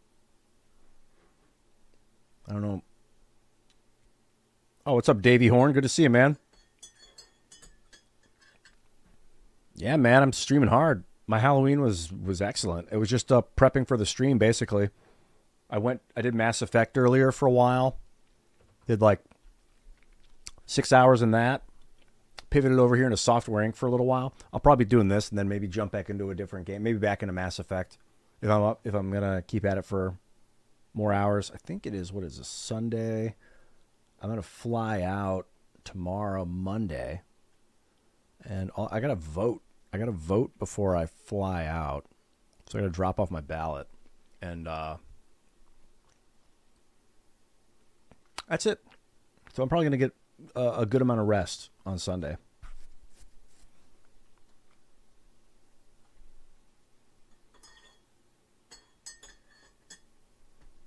You're looking at good mice, Morph Trust. I'm not much of a truck simulator game guy, though. I gotta fix the resolution here so this game, you can actually see.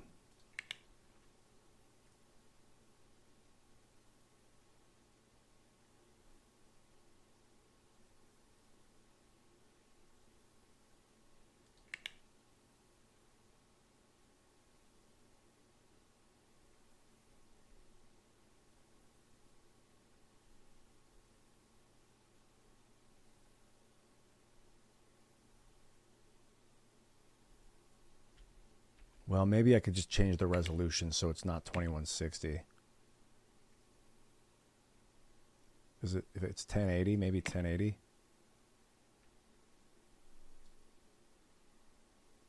No. Oh, that's 1440 by 1080. Let's do 1920 by 1080. Is this it?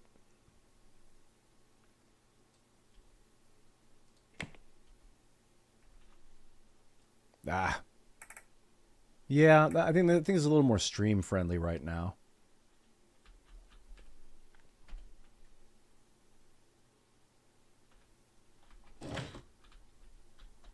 You can actually see the pieces and parts. Yeah, I'll stream it in 1080. Just for the sake of... I mean, it's actually easier for me to read, too. I can actually see the parts. Cool. A yoga ball. I don't have room for a yoga ball in the office. I do want a ceiling fan, though. It's noisy. And what, a heater? A small heater?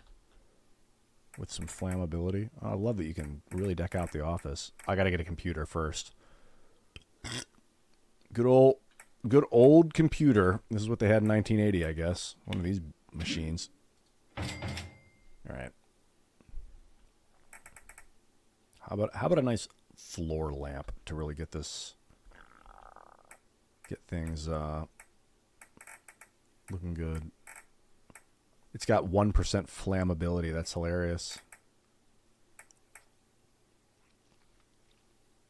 Well, yeah, we'll put a fire alarm on the wall for sure. Wait a minute. Okay. Yeah, I need to get a lamp of some sort. I am going to get a... It's the middle of winter. I don't need a ceiling fan. I think a space heater is good. Oh, we got a heater in the room? Yeah, it looks like there's a radiator. So we got radiator heat. There's a fan. Blows outside. Smoke detector. A shelf, huh? A lot of new stuff.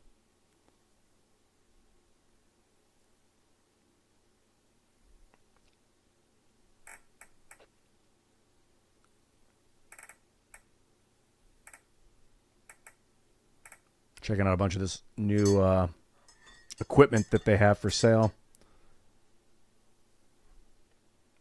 I just use higher resolution and scale it down. So I have the game at 4K because I have a 4K monitor. I play most of my games on 4K, and then Streamlabs OBS scales it down to 1080 before it puts it out to the web.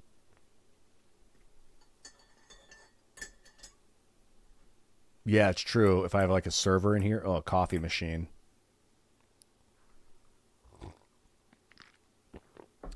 Real talk. I'm putting a coffee machine in here. A bookshelf.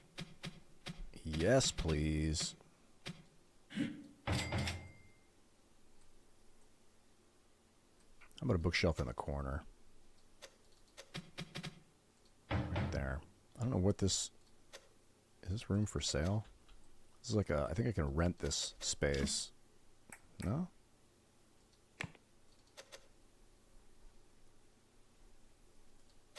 Oh yeah, it's another $960 a month for another room.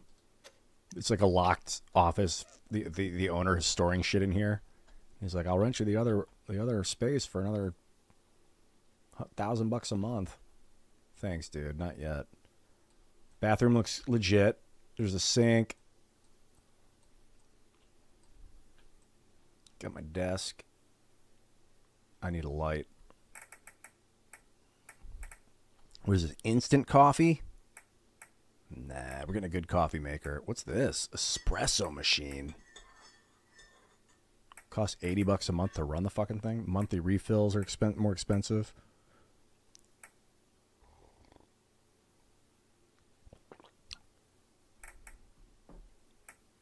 Get a stove. Yeah, I could build a kitchen if I had an actual office. A vending machine? Not in my garage. A mini fridge. That's pretty cool. I still don't know if the owner eats and poops. He used to not. So much cool shit. Yeah, I'll put a painting on the wall.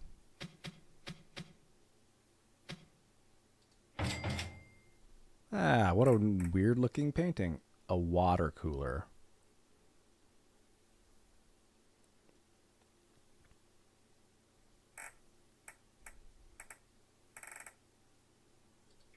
It's a nice little carpet.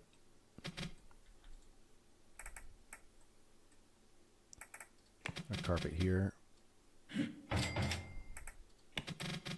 There. You walk in.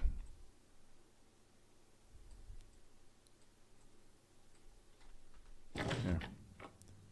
Let's see what happens when Crossland arrives to work. He's gonna be. It's dark in here.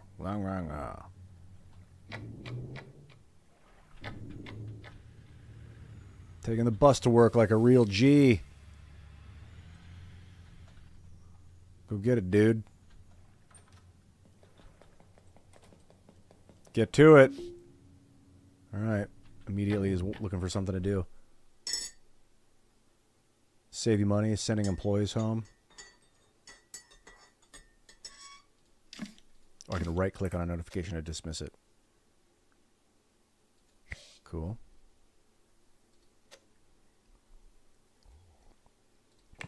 I'm not done building the place out yet. Let's see what Crossland thinks when he walked in. Can I get like his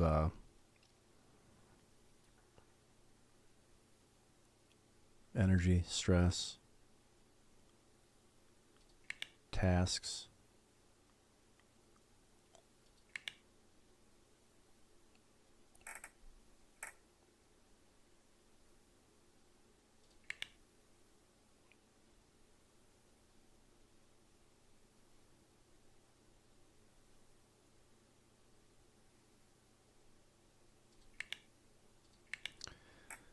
Right.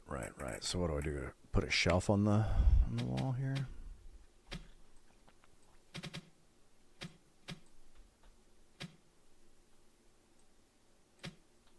And there's no real shelf space in this office. I could put one here. Why? I don't know.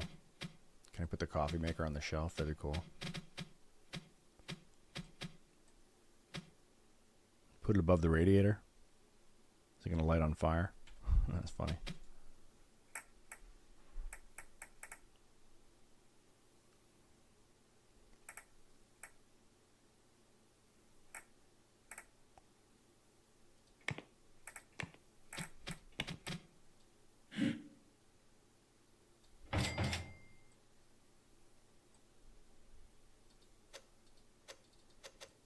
Can't move the fan. Excuse me. I may put the coffee maker right here. All right. Looking pretty legit. Let's see what happens. What's up, Al-Hadra? What's Al-Hadir? How do you spell it? Al-Hadir 6. Thank you very much for the kind words. Yes. The day has been spectacular thus far. Keeping it rolling, man. Let me see here. I want to pop on Twitch.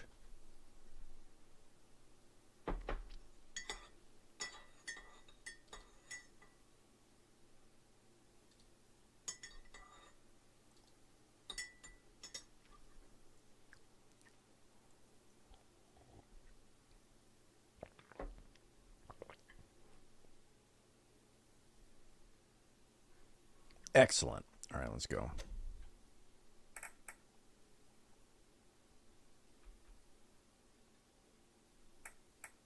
Oh, what? Can you sit on your yoga ball? You can sit on a yoga ball. That's hilarious. It's noisy. You can fucking rock a yoga ball. That's so hilarious. Super googly of them.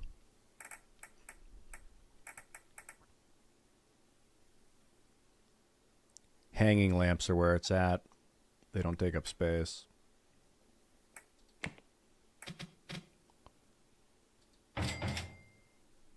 We are lit. I don't really need that lamp if I've got a hanging lamp. Oh well, I'll keep both. And now I just want to do a little table here. With a coffee maker on it.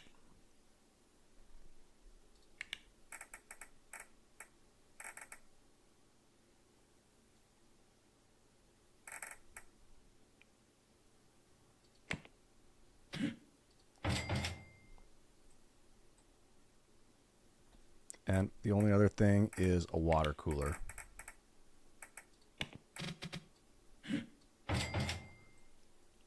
All right, bring your own lunch. Might need to make get a mini fridge. Stick it in the corner over here. Might as well. Let's see what happens. It's a new item. I've never seen it before.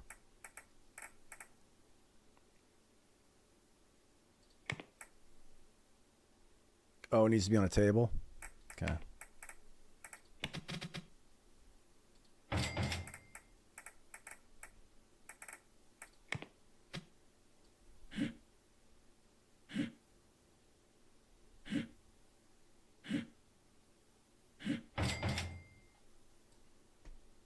I think the office is completely legitimized now.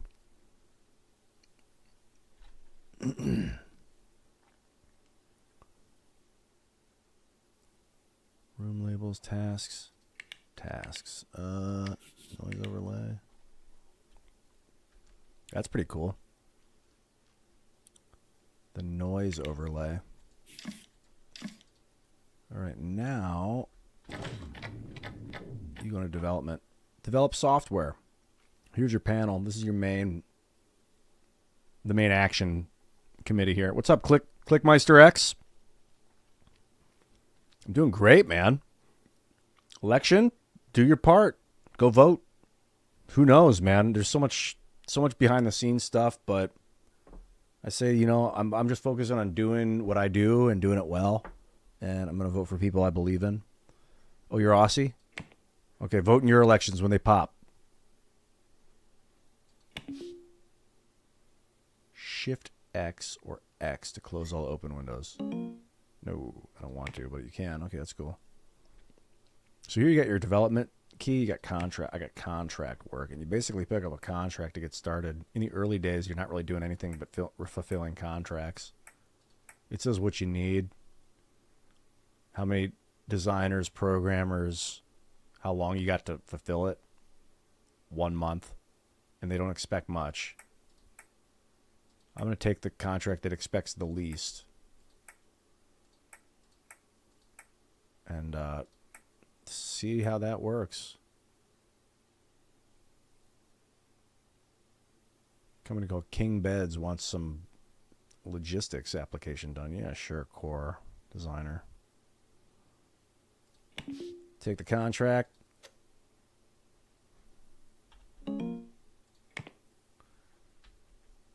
Messages. What's that? Space bar. And then he just, what's he up to? Oh, first thing he's doing, fucking get fresh, dog. A little coffee for the work. Sounds like a Crossland thing to do. At present, he's designing the software. This is like well before company management gets involved. There's no one to manage. Just me alone in a room, working on my computer.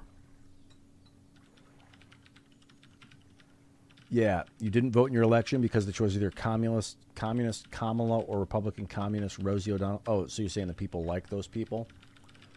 What, communist or Republican communists? I understand the demoralization of things. There have been times where I'm like, I don't like either of them, so I'm not going to participate. And that's not a wholly unreasonable argument,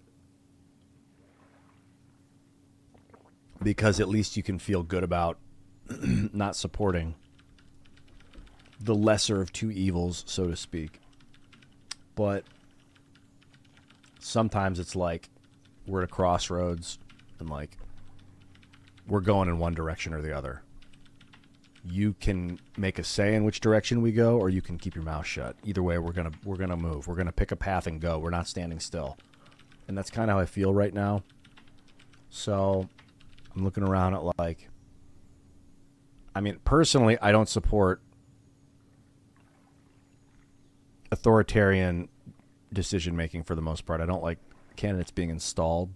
I want people to be able to vote democratically vote for their candidate, and the way that Kamala was chosen and not selected by the people is very disturbing to me. I think it sets a precedent that if people are okay with that, they're going to accept it the next time it happens. I'm not okay with that. I will not support that. It's not even her. I mean, I don't think she's fit to command the military personally, but I don't know her that well. I see no reason to believe that she's capable. The selection of the candidate is like, hold your horses, bro. More people need to speak out against that, how fucked up that is. So I don't support that. A lot of people that I really, really support, particularly RFK, have thrown their weight behind Trump. So I'm like, you know what? Enough people that I believe in seem to think that's the right direction. I'm into it. Let's go that direction. So I'm going to vote for Republican this time.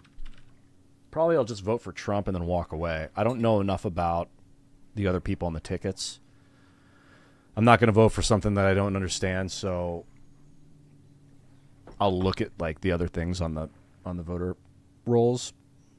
But I haven't been super deep. Like, I haven't been focused super deep on all the things that are coming up.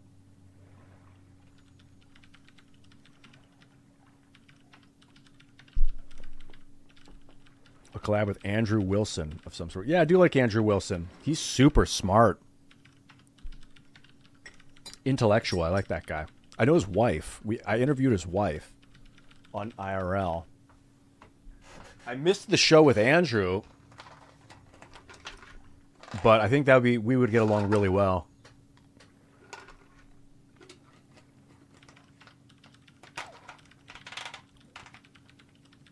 What you're saying, the Mexican situation is looking grim?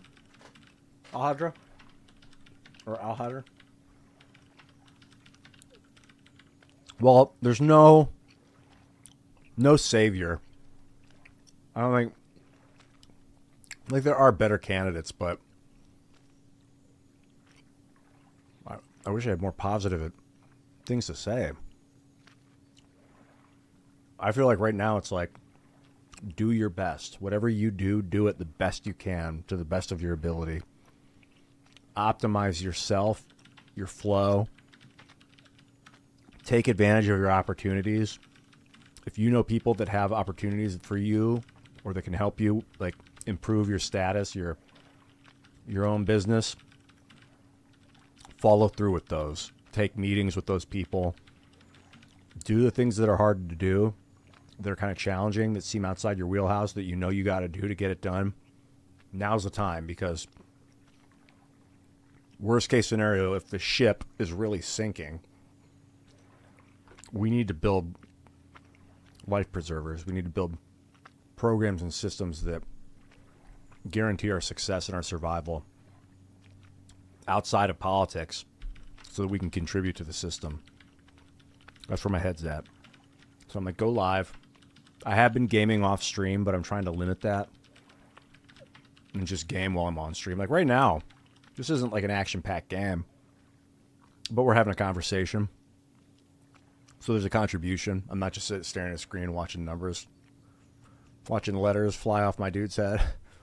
That's funny. I love that. Abba, kabba, kabba, kabba, abba, kabba, kabba. We're actually discussing ideas and stuff. You know, we're contributing. Yeah, now's the time to do that. Now's the time for me, in general, develop merchandise brands. I really get involved with companies. Like, I'm doing gummy vitamins. Fix your diet, heal your diet. Give myself advice right now. I could be hitting the gym a lot more. That's what I was thinking. I was like, get in the gym. An Ian plushie.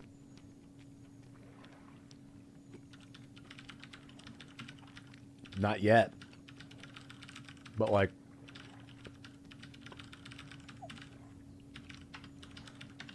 I could make some magic plushies. Make America Great, Ian Crossland. I'm capitalizing on the brand. Making a bunch of magic equipment. and magic items. I could make magic plushies. No, I don't think he develops and does C's and D's and E's. I could be wrong about that. That's a very funny upgrade, though. Welcome to the life of a software designer. You're watching me watch a video game of a guy designing software. We're watching him together. What? Oh, that's the day. He only worked till 4 p.m. I guess he worked till he was tired. I wonder if I can change that. And then the night usually speeds by once he's gone up to the next morning. I think it just basically teleports to the next morning. Maybe I can get him to work longer. I don't know. Let's see here.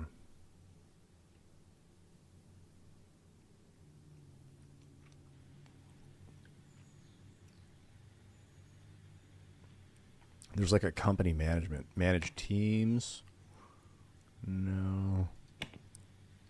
Manage staff, manage employees. So Ian, he's taking on every role because he's the only team member. Obviously, he's doing what he can. He's a visionary.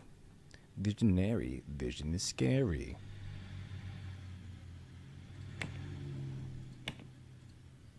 He still has points left. What does that mean? That's pretty cool.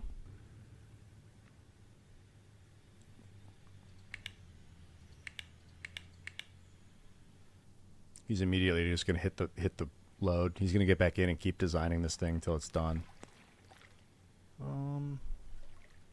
Oh, look at that. Hey, you got more points? Oh, I think he's maxed out because of his base skill. He can't put points into more until he improves his skill, maybe? I don't know.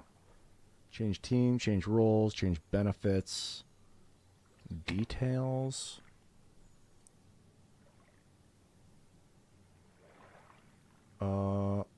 Wow, I gotta make these smaller. These are big. Too big. I think the game thinks that I'm in. You can click and drag this line to change the size of adjacent panels.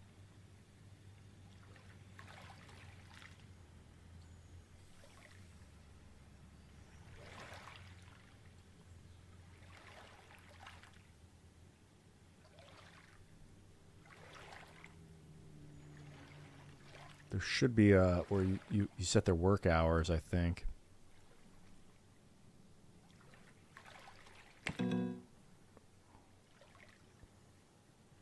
That's cool. So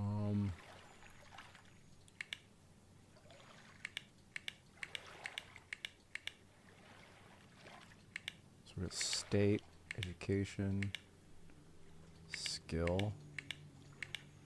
State information. So let's state. His effectiveness, he's doing well. Team, salary, vacation, none.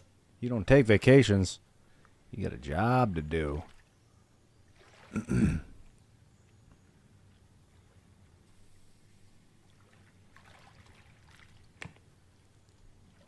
Maybe he's learning how to design. That's pretty cool.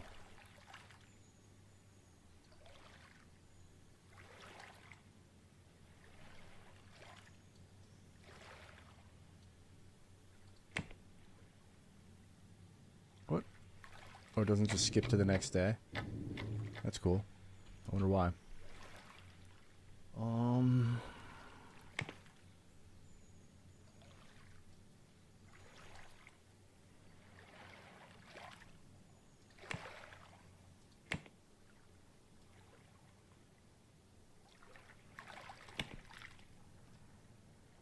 Yeah, do I manage the team?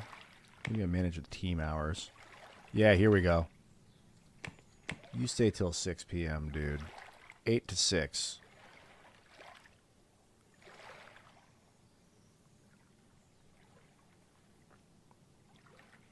You can take his vacation in July.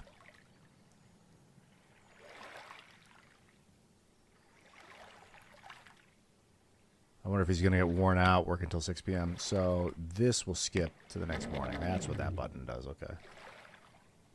We're in the red for the month. Where's my home? There it is.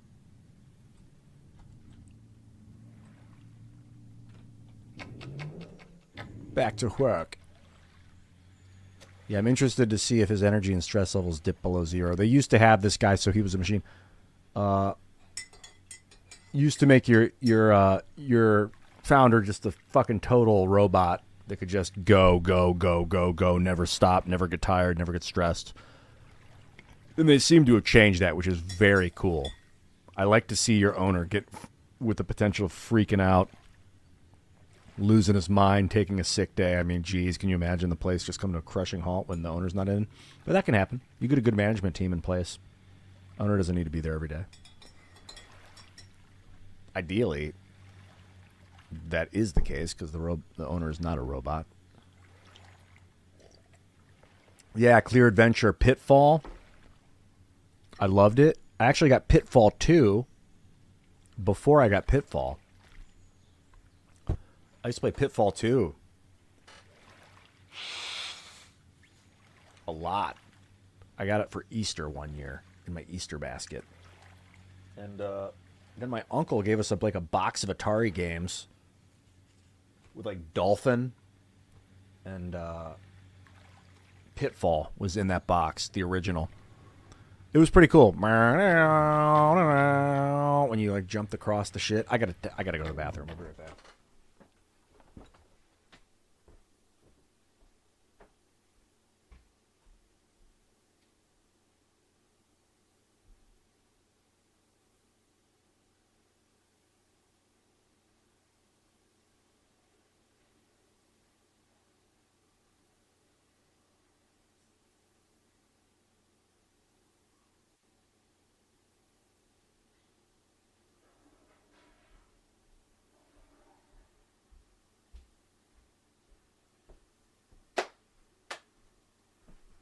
8 a.m. to 6 p.m. He's pulling 10-hour shifts.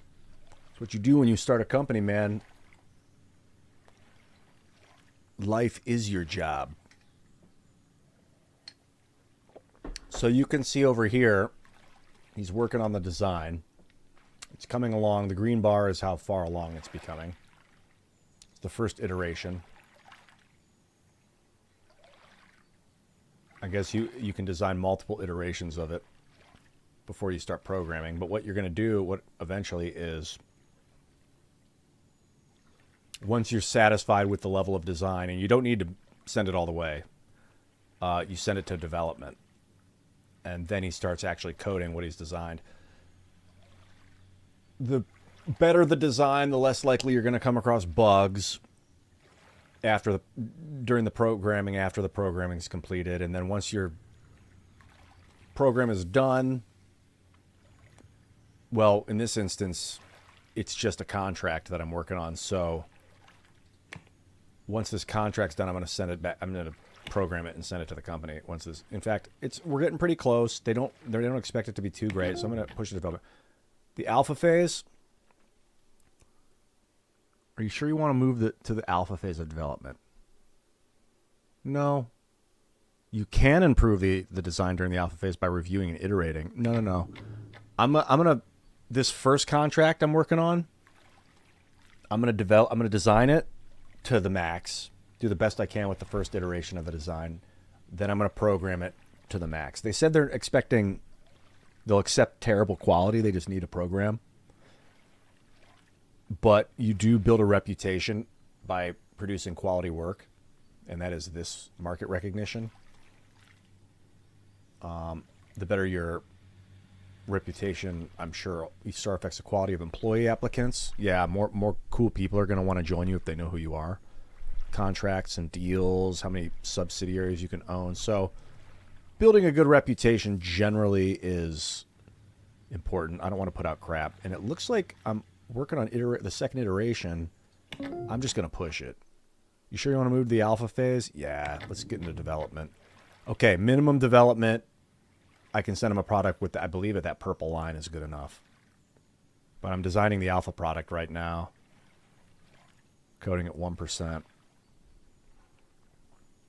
I don't have a server. I could probably buy a server. It's so loud, and I don't really have space for one. It's just me working right now. I don't need a server.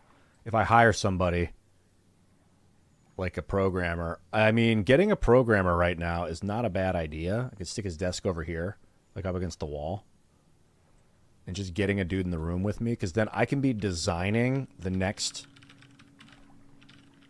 contract work while he's programming this thing. And we can be like doubling our income. So it's not cheap. You know, obviously hiring is a big deal. Costs money just to look for people. Low salary if I want to get a programmer.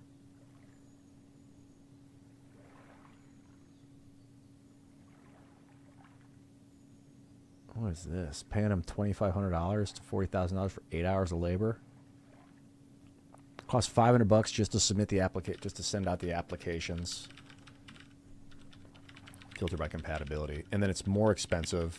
Oh, it takes 10 hours to find the employees. That's what this is. Wait a minute, is that what this is? I don't know. You can filter by the compatibility of your team. That's pretty cool. Filter by traits. Oh, that's cool. You can look specifically for people that are like fast learners. That costs you more money? Yeah, it costs more money if you're doing targeted searches for employees. Gonna get filtered by compatibility. Less than 50 applicants. Is it really going to cost me $4,000 to hire somebody?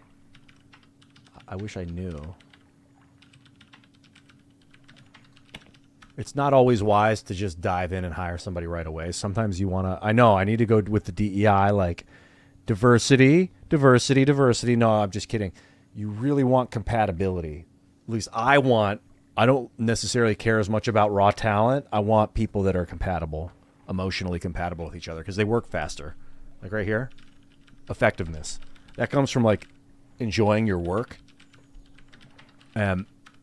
Not much thrills me more than building compatible teams and watching like relationships thrive as a result, and products get pumped out by people that love their environment, their job, and the people they're with. Like that's where it's at. Team building is the shit. This guy is like geared towards team building and working with people. So almost like the sooner the better. I think I'm going to fire off this first contract once it hits. It's day 2. He's working till 6. He's just crushing it. So what is this contract? Pays like 10 grand, I think, actually. Where am I at here? I think I paid $12,000 this contract. Is that right, or was it $1,200? It's a big difference. Where's my current contract? No. Where's my current contract here?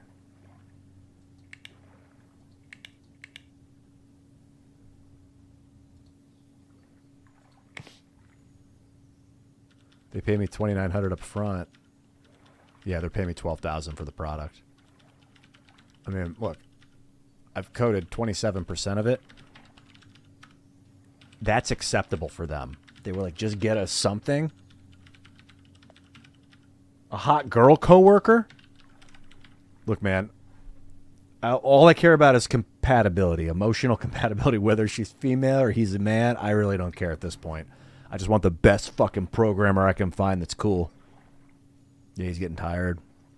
His energy levels are dropping. He might have to go snag a coffee. It's getting to almost 4 a.m. Dude, he's going to be in this chair for so long. I might want to fix his... Oh, dude, his effectiveness is dropping. Having him in there for 10-hour days is a big ask. I'm going to push him to 75% and see, and then send him home.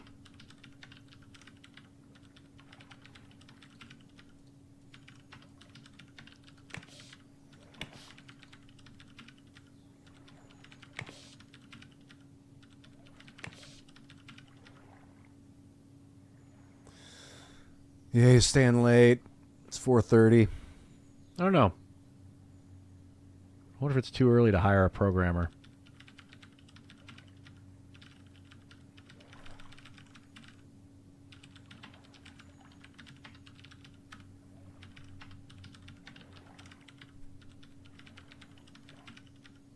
Like you kind of want them working on the same project. Like if they're sitting in the same room and one guy's working on one project, the other guy's working on another, they don't really have much to talk about. And if you, the thing, so like if I'm designing and developing, like they can both work on one project together. If I have a server, it's going to make it a lot easier. So maybe I should. Okay, is he going to bounce? He's like, I fucking had it. I'm going home. He worked until he couldn't handle it anymore. He missed the bus. Oh, he drove. That's cool. And he's back. Day 3. Wait, where is he? Oh, he drives to work. Okay, he's driving to work. Good for you, man. So he's tracking mud. Gonna have to hire a cleaning service to come in here at some point. Okay, he came in feeling refreshed. That's good. For staying late, he came in feeling pretty good. He stayed like a half hour late. Which is, I guess, I asked him to stay till 6, but he stayed till 4:30, and he's like, fuck this. You're not the boss of me. I own this place. I'm out of here. It's like, all right. You're the boss. I'm just the guy attempting to control your avatar, if you know what I'm saying. 1 second equals 1 minute. He slept in. Did he get there by 8? I wasn't paying attention. I wonder if he did sleep in. It's his company. There's a way that you can like click on him and send him home. There's lots of things you can do. So you can select the furniture they're sitting in. You can select their entire team. Yeah, time-wise, there's 8 days in a month. So every day is like 3.5 days. That's the longest it can be. I'd love to have 30 days in a month, but he'd be here like 10 days. It'd be like, so just for the sake of game, you can have 1 day be a month. Oh, you wanted to call him Paco? I could call him Paco. Paco was my name in Spanish class. Hola, Paco. You want to call him Paco Crossland? I can do that, actually. Change name. Serious question. Hola, Paco. Wait a minute. I just changed his name. Did it happen? Still says Ian Crossland up top. It is an early... It's early access, this game still, so it might not all be... Paco Crossland.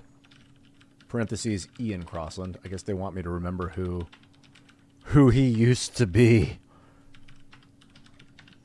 Yeah, you can call him whatever you want, but we'll call him Paco for the sake of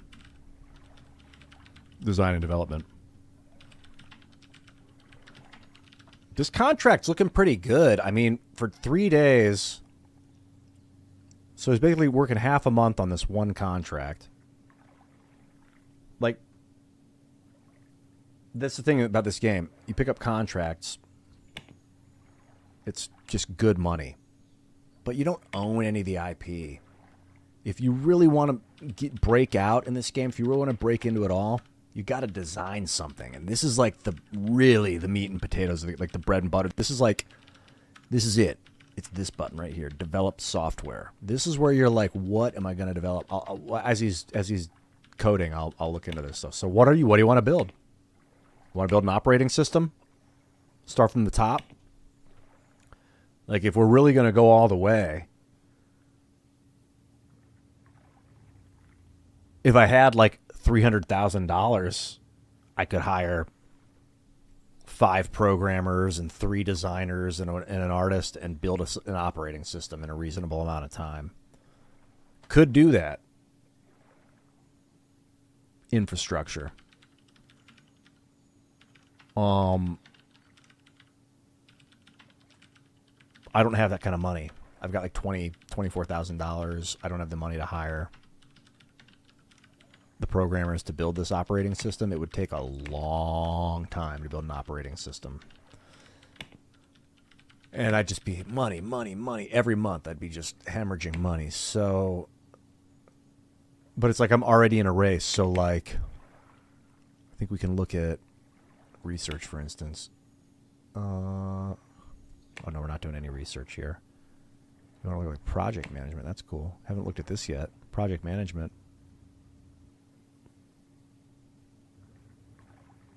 I'm gonna look into that. If I want to do some like market research, look at all the software in the market. There's already lots of operating systems out there. Obviously, I'm working on one right now. I don't know which one. Systems built in 1970. The qualities are good, great, outstanding. It looks like the best quality operating system is the M Unit 2. It's a console. So built in 72.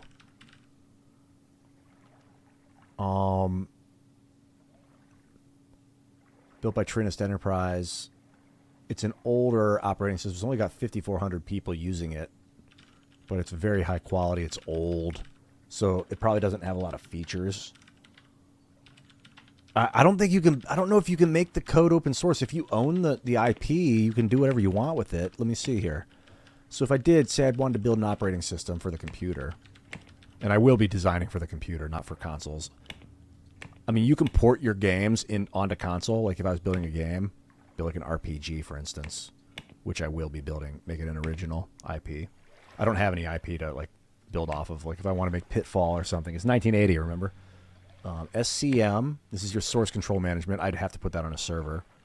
That's if so. When I get this other guy, when I hire this other developer, I'll buy a server. I mean, just to pump the game out, it recommends you have 2 designers, 3 programmers, and 2 artists. That's a big... You want to build an RPG that's good? It's not just like Zork. And I don't mind a game like Zork. I used to play Zork as a kid. Yeah, open source was huge in the 80s. How much you have to pay off each sale from frameworks, publishers, lead designers, and patented tech? 5%.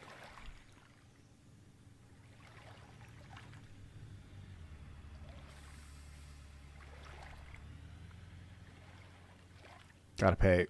We have to pay whoever owns the operating system that I'm developing for. I got to pay them royalties. So that's the nice thing about owning your own operating system.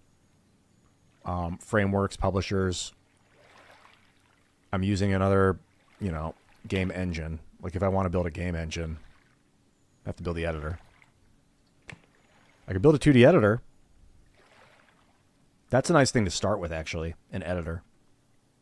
I got to build it for a current operating system, though, so it's a little unrealistic to build an operating system right off the bat with only 25 grand in the bank. Unfortunately. And these are all the things you can add. So, like, you're like, okay, I want to build the fucking coolest RPG. If I was like, just right now, I'm like, with the current software, 1980s tech, current software, this is what's available. 1977 technology, 3D graphics do not even exist yet. Wacky physics, that's going to be fun. People will research this over time. Someone's going to come up with some cool, but it doesn't exist yet. 2D graphics. So I'm like, sweet. I want to make a game. What's it going to be? Customizable character? I mean, if I'm making an RPG, imagine that I did it all. So watch how long it's going to take. About a year. Just to make one with an RPG with a customizable character. It's going to be a $20 game. Dialogue trees? Oh, I'm going all the way. Imagine if I chose all this branching story, dialogue trees. Like, we're making the next big epic can support mods. It's going to take 4 years to make a game. It's going to take 9 years to make a game with physics. If I want actual physics in a game. And by the time 4 years go by in development, new technology is going to be out where I'm like, why am I making it a 2D game? I haven't even added graphics yet. Oh my God. You want to do post-processing graphics, an advanced heads-up display? I mean, I like heads-up. 10 years. It's going to take 10 fucking years. But that's because I only have one guy working on it. If I had the right team, it would tell you like maybe 8 months or whatever. So you got to make these calculations of complexity versus what's realistic, what you can do, how much money is it going to make. If it comes out as a piece of shit, no one's going to buy it anyway. Don't put a year of your life into some game, or 2 years of your life into a game that no one buys. And so, like, what do? I hire a bunch of guys, and I think really the plan is we code this shit.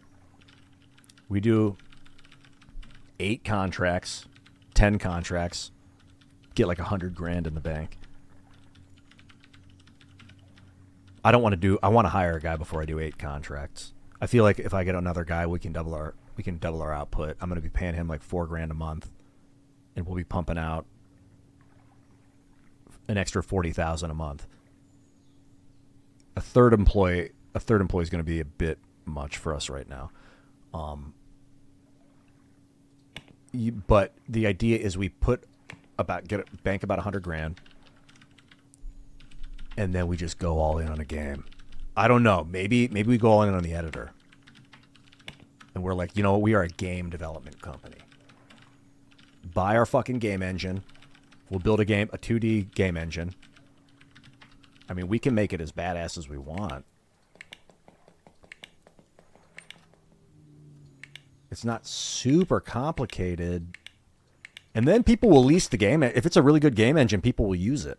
Like, if we have vector graphics in this thing, I need to get an artist for that, though. Well, not necessarily. The programmers can do the vector graphics. Beautify. That's not an option. Level 3. Oh, if I hire a level 3 guy, a 2D designer that's level 3, we can beautify the graphics. That's a good idea. The system. If you need to pull some extra color from your colors. Yeah, man, the games, the editor itself is a big deal. The audio tool. But it seems like a huge endeavor to design an editor and an audio tool to use in the... I'm not going to design an audio tool.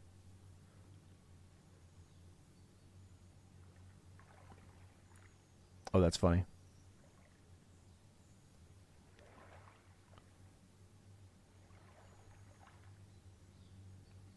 Yeah, dude, Zork was the shit. Oh, I'm still streaming Killjoy. Yeah, man, Paco Crossland's at it.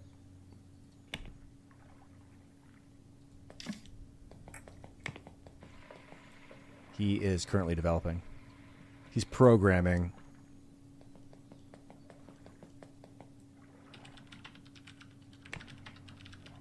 Oh, yeah, that's cool. You can see his skills are growing here. I think when this is sort of a new feature, too. Once these get up here, you get a point.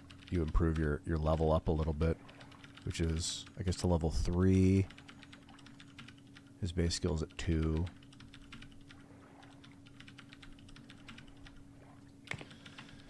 I mean, this is at 78%. It's looking pretty close to ship. We're on day 4. I did say I was going to run it all the way to 100% just to see what kind of quality I can put out. And then on the next contract, I'm going to try and put out the base minimum just to see if I can make $10,000. And I don't want to create a crappy reputation, but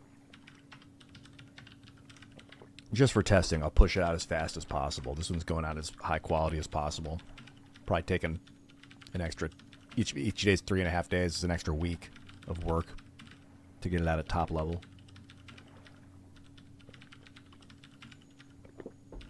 I'm going to speed it up a little bit. You want to make sure that you don't overproduce these games or these systems too. He's churning through day 4. He's getting very close to 100%. He's going all the way, all the way, all the way, all the way home, all the way back to work. Rinse, repeat. You can really speed this game up too if you want. Like, I could easily, if I'm playing on fast with 1 day being a month, we could already be like in 1981. So you can really push the game. He's coding to 100% just for kicks. Go, go, go. I want to see what happens. So what happens if you program too much is you'll start creating bugs, inadvertently creating bugs. You got to catch it when it's at 100%, and then here we go. Promote the thing. It's in beta. We didn't even look for bugs. We just sent it right to the beta team. Like, you can assess the product before you send it to the beta team. He is the beta team. He doesn't even know if there are bugs yet. He's looking for them. So I could leave this here in beta for 4 days. I'm just going to finish the product. Yeah. Outstanding quality.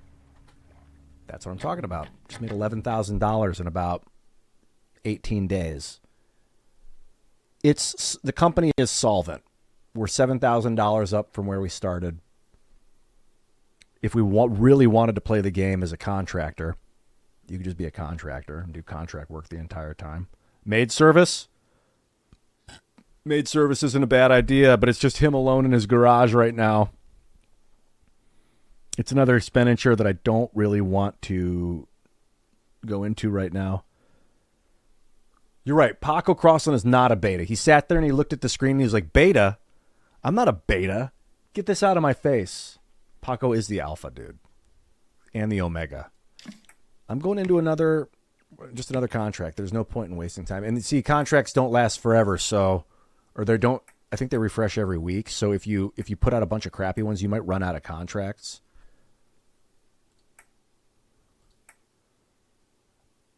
This one, however, I'm going to push out as fast as I can just to see what happens.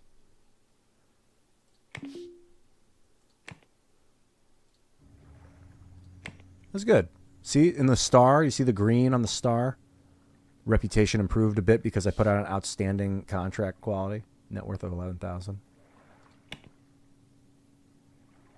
King beds. Man, with that 13,000 that we just pulled in, I feel like maybe I'm getting ahead of myself, but I feel like having one employee is like, I've got ambition, you know? I'm not... What's an embedded system? Oh, cool. Kevin's actually understands the question and the...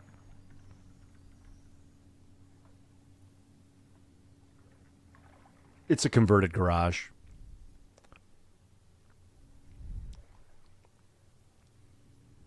Technically, I could rent out the rest of the office. Once I start bringing in more employees, this is like all potentially I could rent this for... Like, this area is another $960 a month.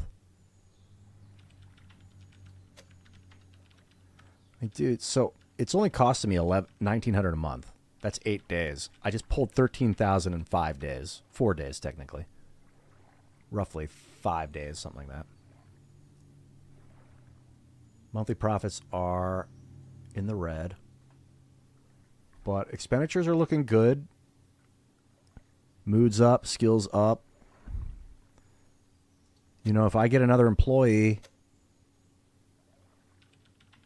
I might be able to rent this out as my office and give Dan or whoever the fuck it is, the programming team here. If I get a design team, I can put the designer in here and go work with him on design, and then have the programmer out here. And he's in a kitchen, or other way around. I can work out here and have the programmers chilling here, so he's got his own quiet space to work, and because he'll get disturbed. People come in here to eat, or I could put the cantina in here. A lot of options. Yeah, he doesn't use the bathroom. If you've noticed, he hasn't gone to the bathroom once. The other employees will. So having the employees out here makes a lot of sense, and having this be Paco's office, it makes a lot of sense. So that the employees don't walk through his office to get to the bathroom. But I guess he's a pretty friendly guy. I think he likes seeing his employees, so maybe it would be cool to have him out there. An embedded system? It's a good question. What is an embedded system?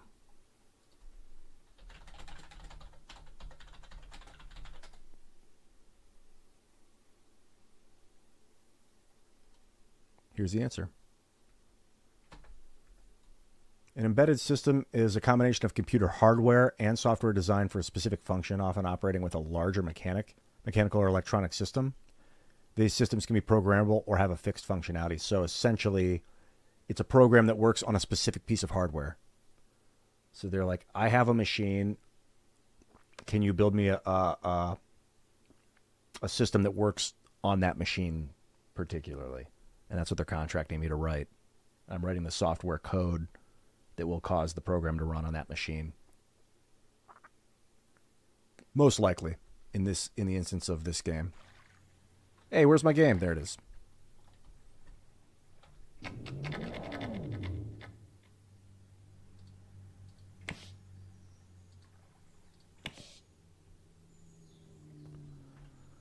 Oh, I think it's time to hire a guy. Let's at least put the feelers out there. Looking for a programmer with a low salary. Filter me by compatibility.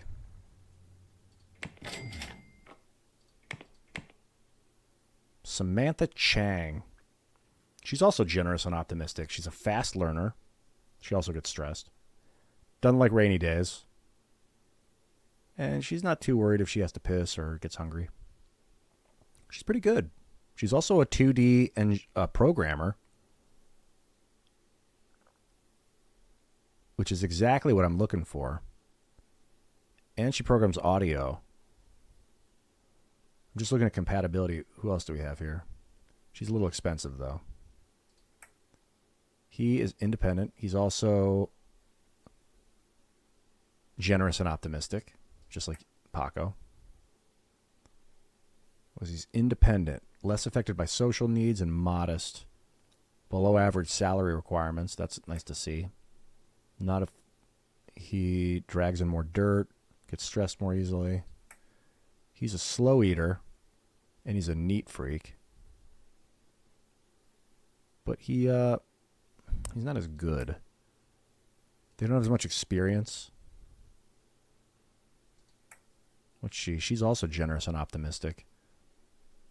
She doesn't get tired. That's cool. She can work long hours. I like this girl. She's 20. What's her name? Dorothea Powell. She might be the right pickup. The fast learners are pretty cool, though. We also have Aurelio. He's generous and optimistic. He doesn't require much. He does go to the bathroom more often, and he eats pretty slow. But he doesn't require a lot of salary, and he learns really quick. Aurelio's a young guy. He's 20. He's my age. He's Paco's age. I like the fast learner trait. I think Aurelio's the guy. Doesn't want a lot of money either. He's the cheapest of all of them. Yeah, I think he's the investment.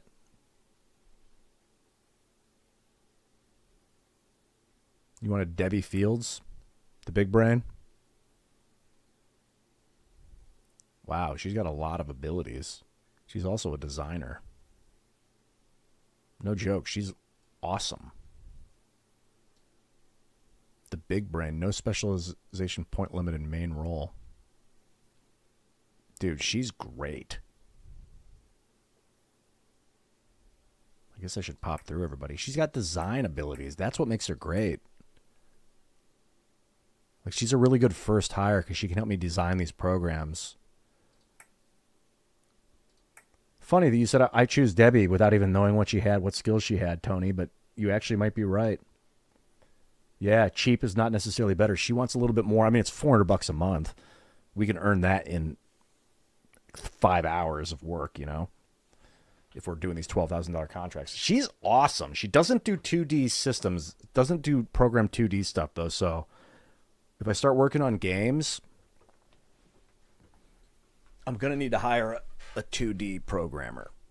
I mean, she could learn on the fly. She's pretty good. No specialization point limit in main role.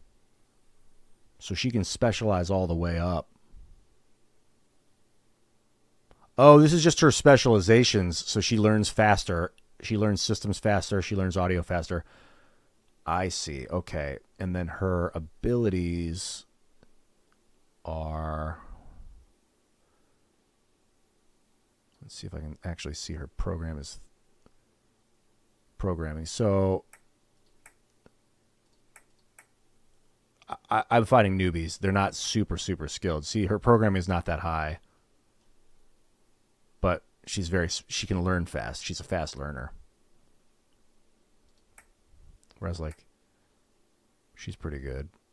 Oh, she's actually very good also. But she's older.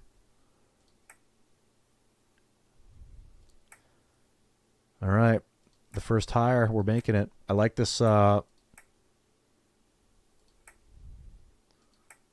She's standout, man.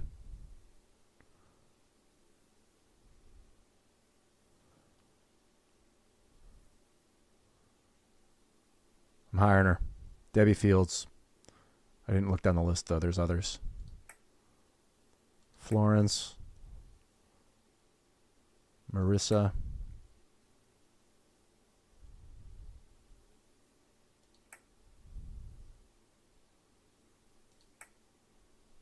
And she doesn't ask for much in the salary. I don't care that she pees a lot and eats slower. I don't mind. I like my employees enjoying themselves. All right, Debbie, you're hired. You have limited funds to sustain your company. If you hire Debbie, are you sure you want to continue? They're warning me I'm going to be paying her $3,500 a month, which is every 8 days.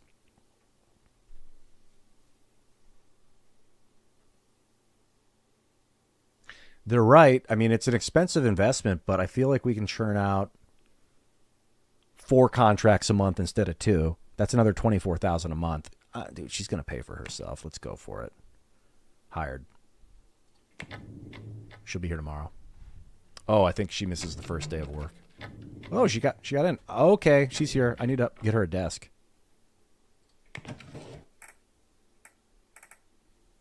All right, Deb. Let's see, what do we got? We got to get her some office. Let's see what... Oh, I guess I can just build another one, get another one of these. I'm going to get her a big desk, too. Treat her like... I'd give her equity in the company, perhaps, if she does, you know. Let's see, duplicate that. Yeah.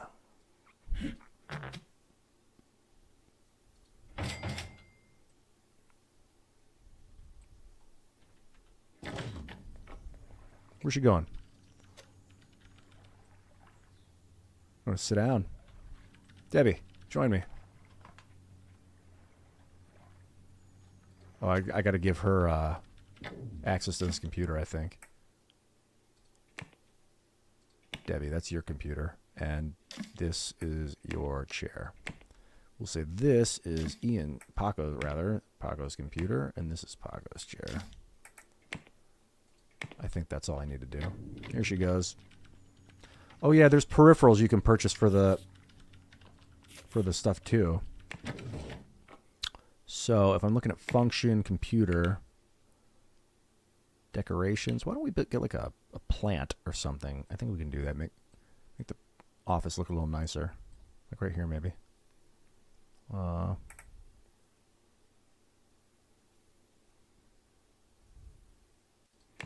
Yeah, a bonsai. Nope. Oh, I put it on the desk. That's cool. There's a clock on the wall.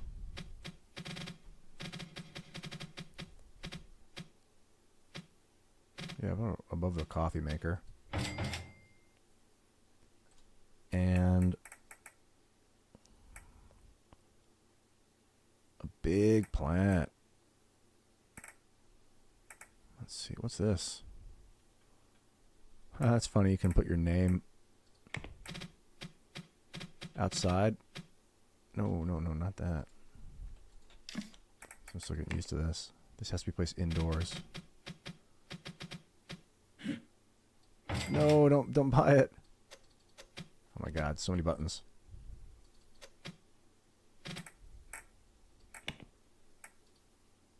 Sell. How do I do that? That's hilarious. A big C.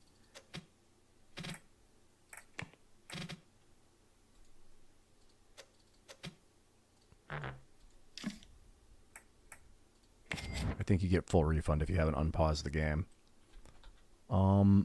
So in the past, you would get like a telephone on the desk. You get little peripherals for your desk that can improve different types of workflow.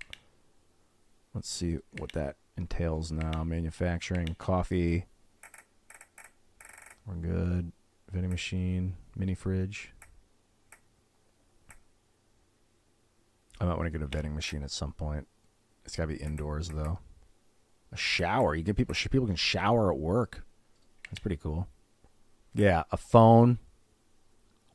This is good for, so I got, it tells you like your bonus effects. Is it for like a cubicle wall? These are good for sound. If you want to like a drawing tablet, that's good for artists. A calculator is great for programmers. I'm going to get her a calculator for her desk. Right here. Inbox, that's good for a lead. That'd be Ian Paco's thing. He's got a little inbox for notes. And a drawing tablet. Phones for like support. Headphones. This is if an employee wants to isolate. But I think these two guys are very sociable. They'll want to talk and stay informed about what they're working on. And then the desk can also get a little bonsai tree, like here. That's cool. That looks nice. Let's see what they think. How's he holding up? 120 effectiveness. It was good till she walked in the room. Oh, it's back up. Okay, 120%. 12%. What's happening? What's he upset with? A lead designer is not having their demands met. Okay, this is a new thing.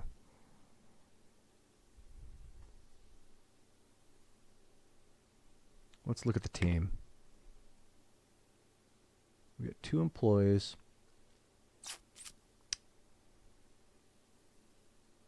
1 task. Yo, I gotta hit the bathroom. This is awesome.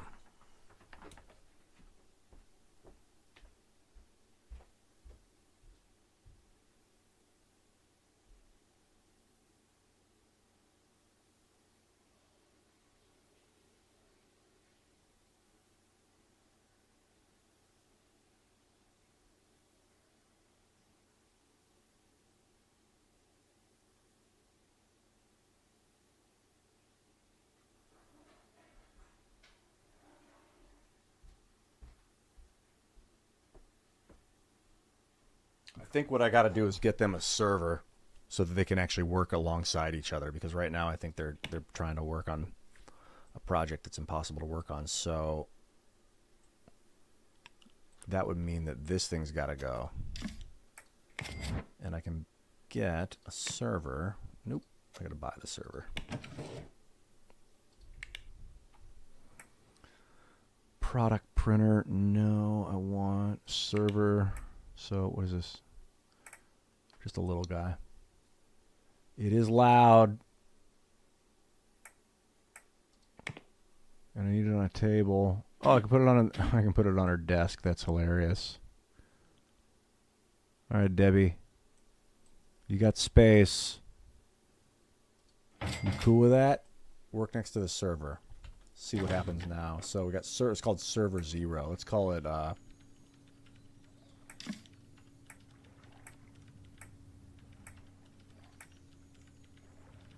50 megabytes per second. That's pretty cool. No, there's no sign on the front yet. No fallback. I hope that this server is what we needed. Crossland's just sitting there like, what the fuck am I supposed to do? She's the one working on it right now. I don't need to be here. Yeah, server 0.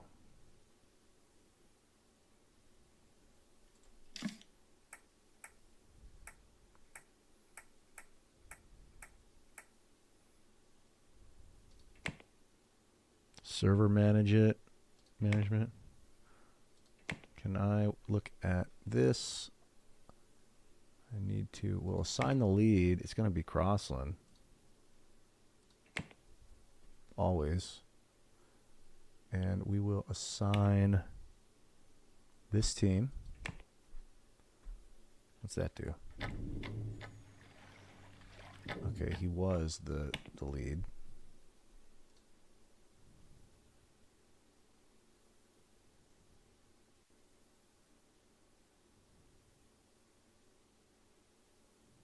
Now, another thing I can do is I can have her just be programming and have him just design.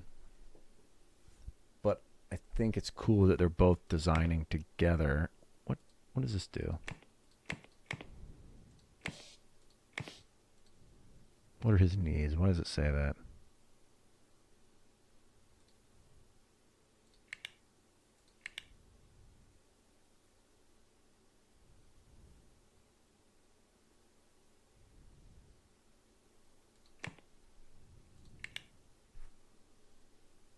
Maybe I can just have them working on different tasks. Maybe only one guy can design at a time. I don't know. Let's see here. Utilities? No.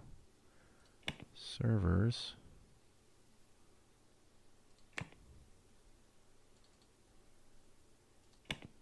Maybe the server is just for in-house stuff. Like non-contractual work. But I think... So how do we put this on the server? That's what I'm wondering. System.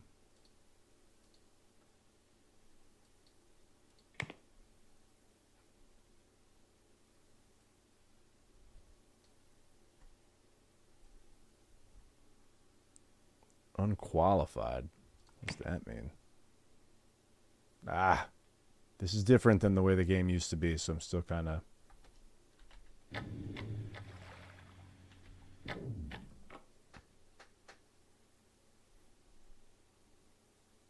All right, I'm going to take up a second contract. And worst case scenario, I'll have them work in tandem, working on 2 different contracts.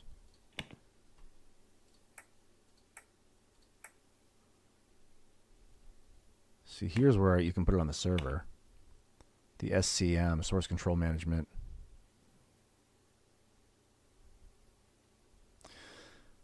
But how do I take something that I'm working on and put it on the server? That's what I want to do here. Let's see. Is there a way to knock it onto the server system control?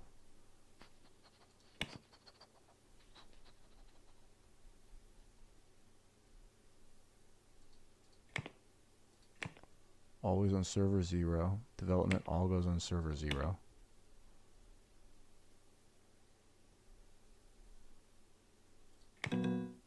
Oh. We're not working on a project right now.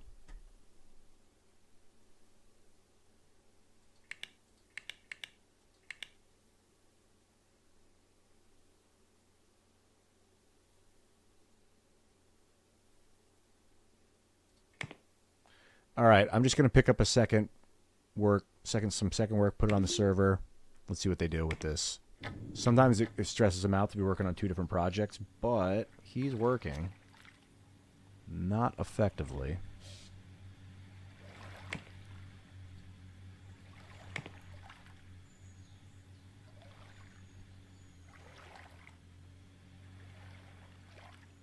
And then on this, why don't you take this one?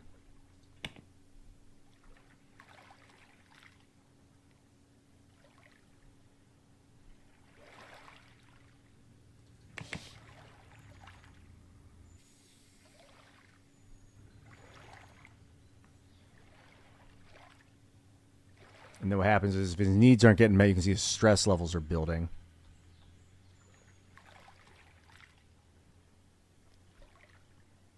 Progress of Debbie.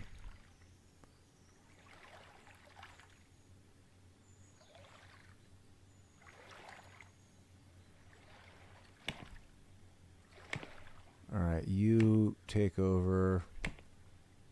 I could put them in different teams too, like I was saying earlier. You take that. You take this one. See what they do now. She's fine. She seems to be doing extremely well.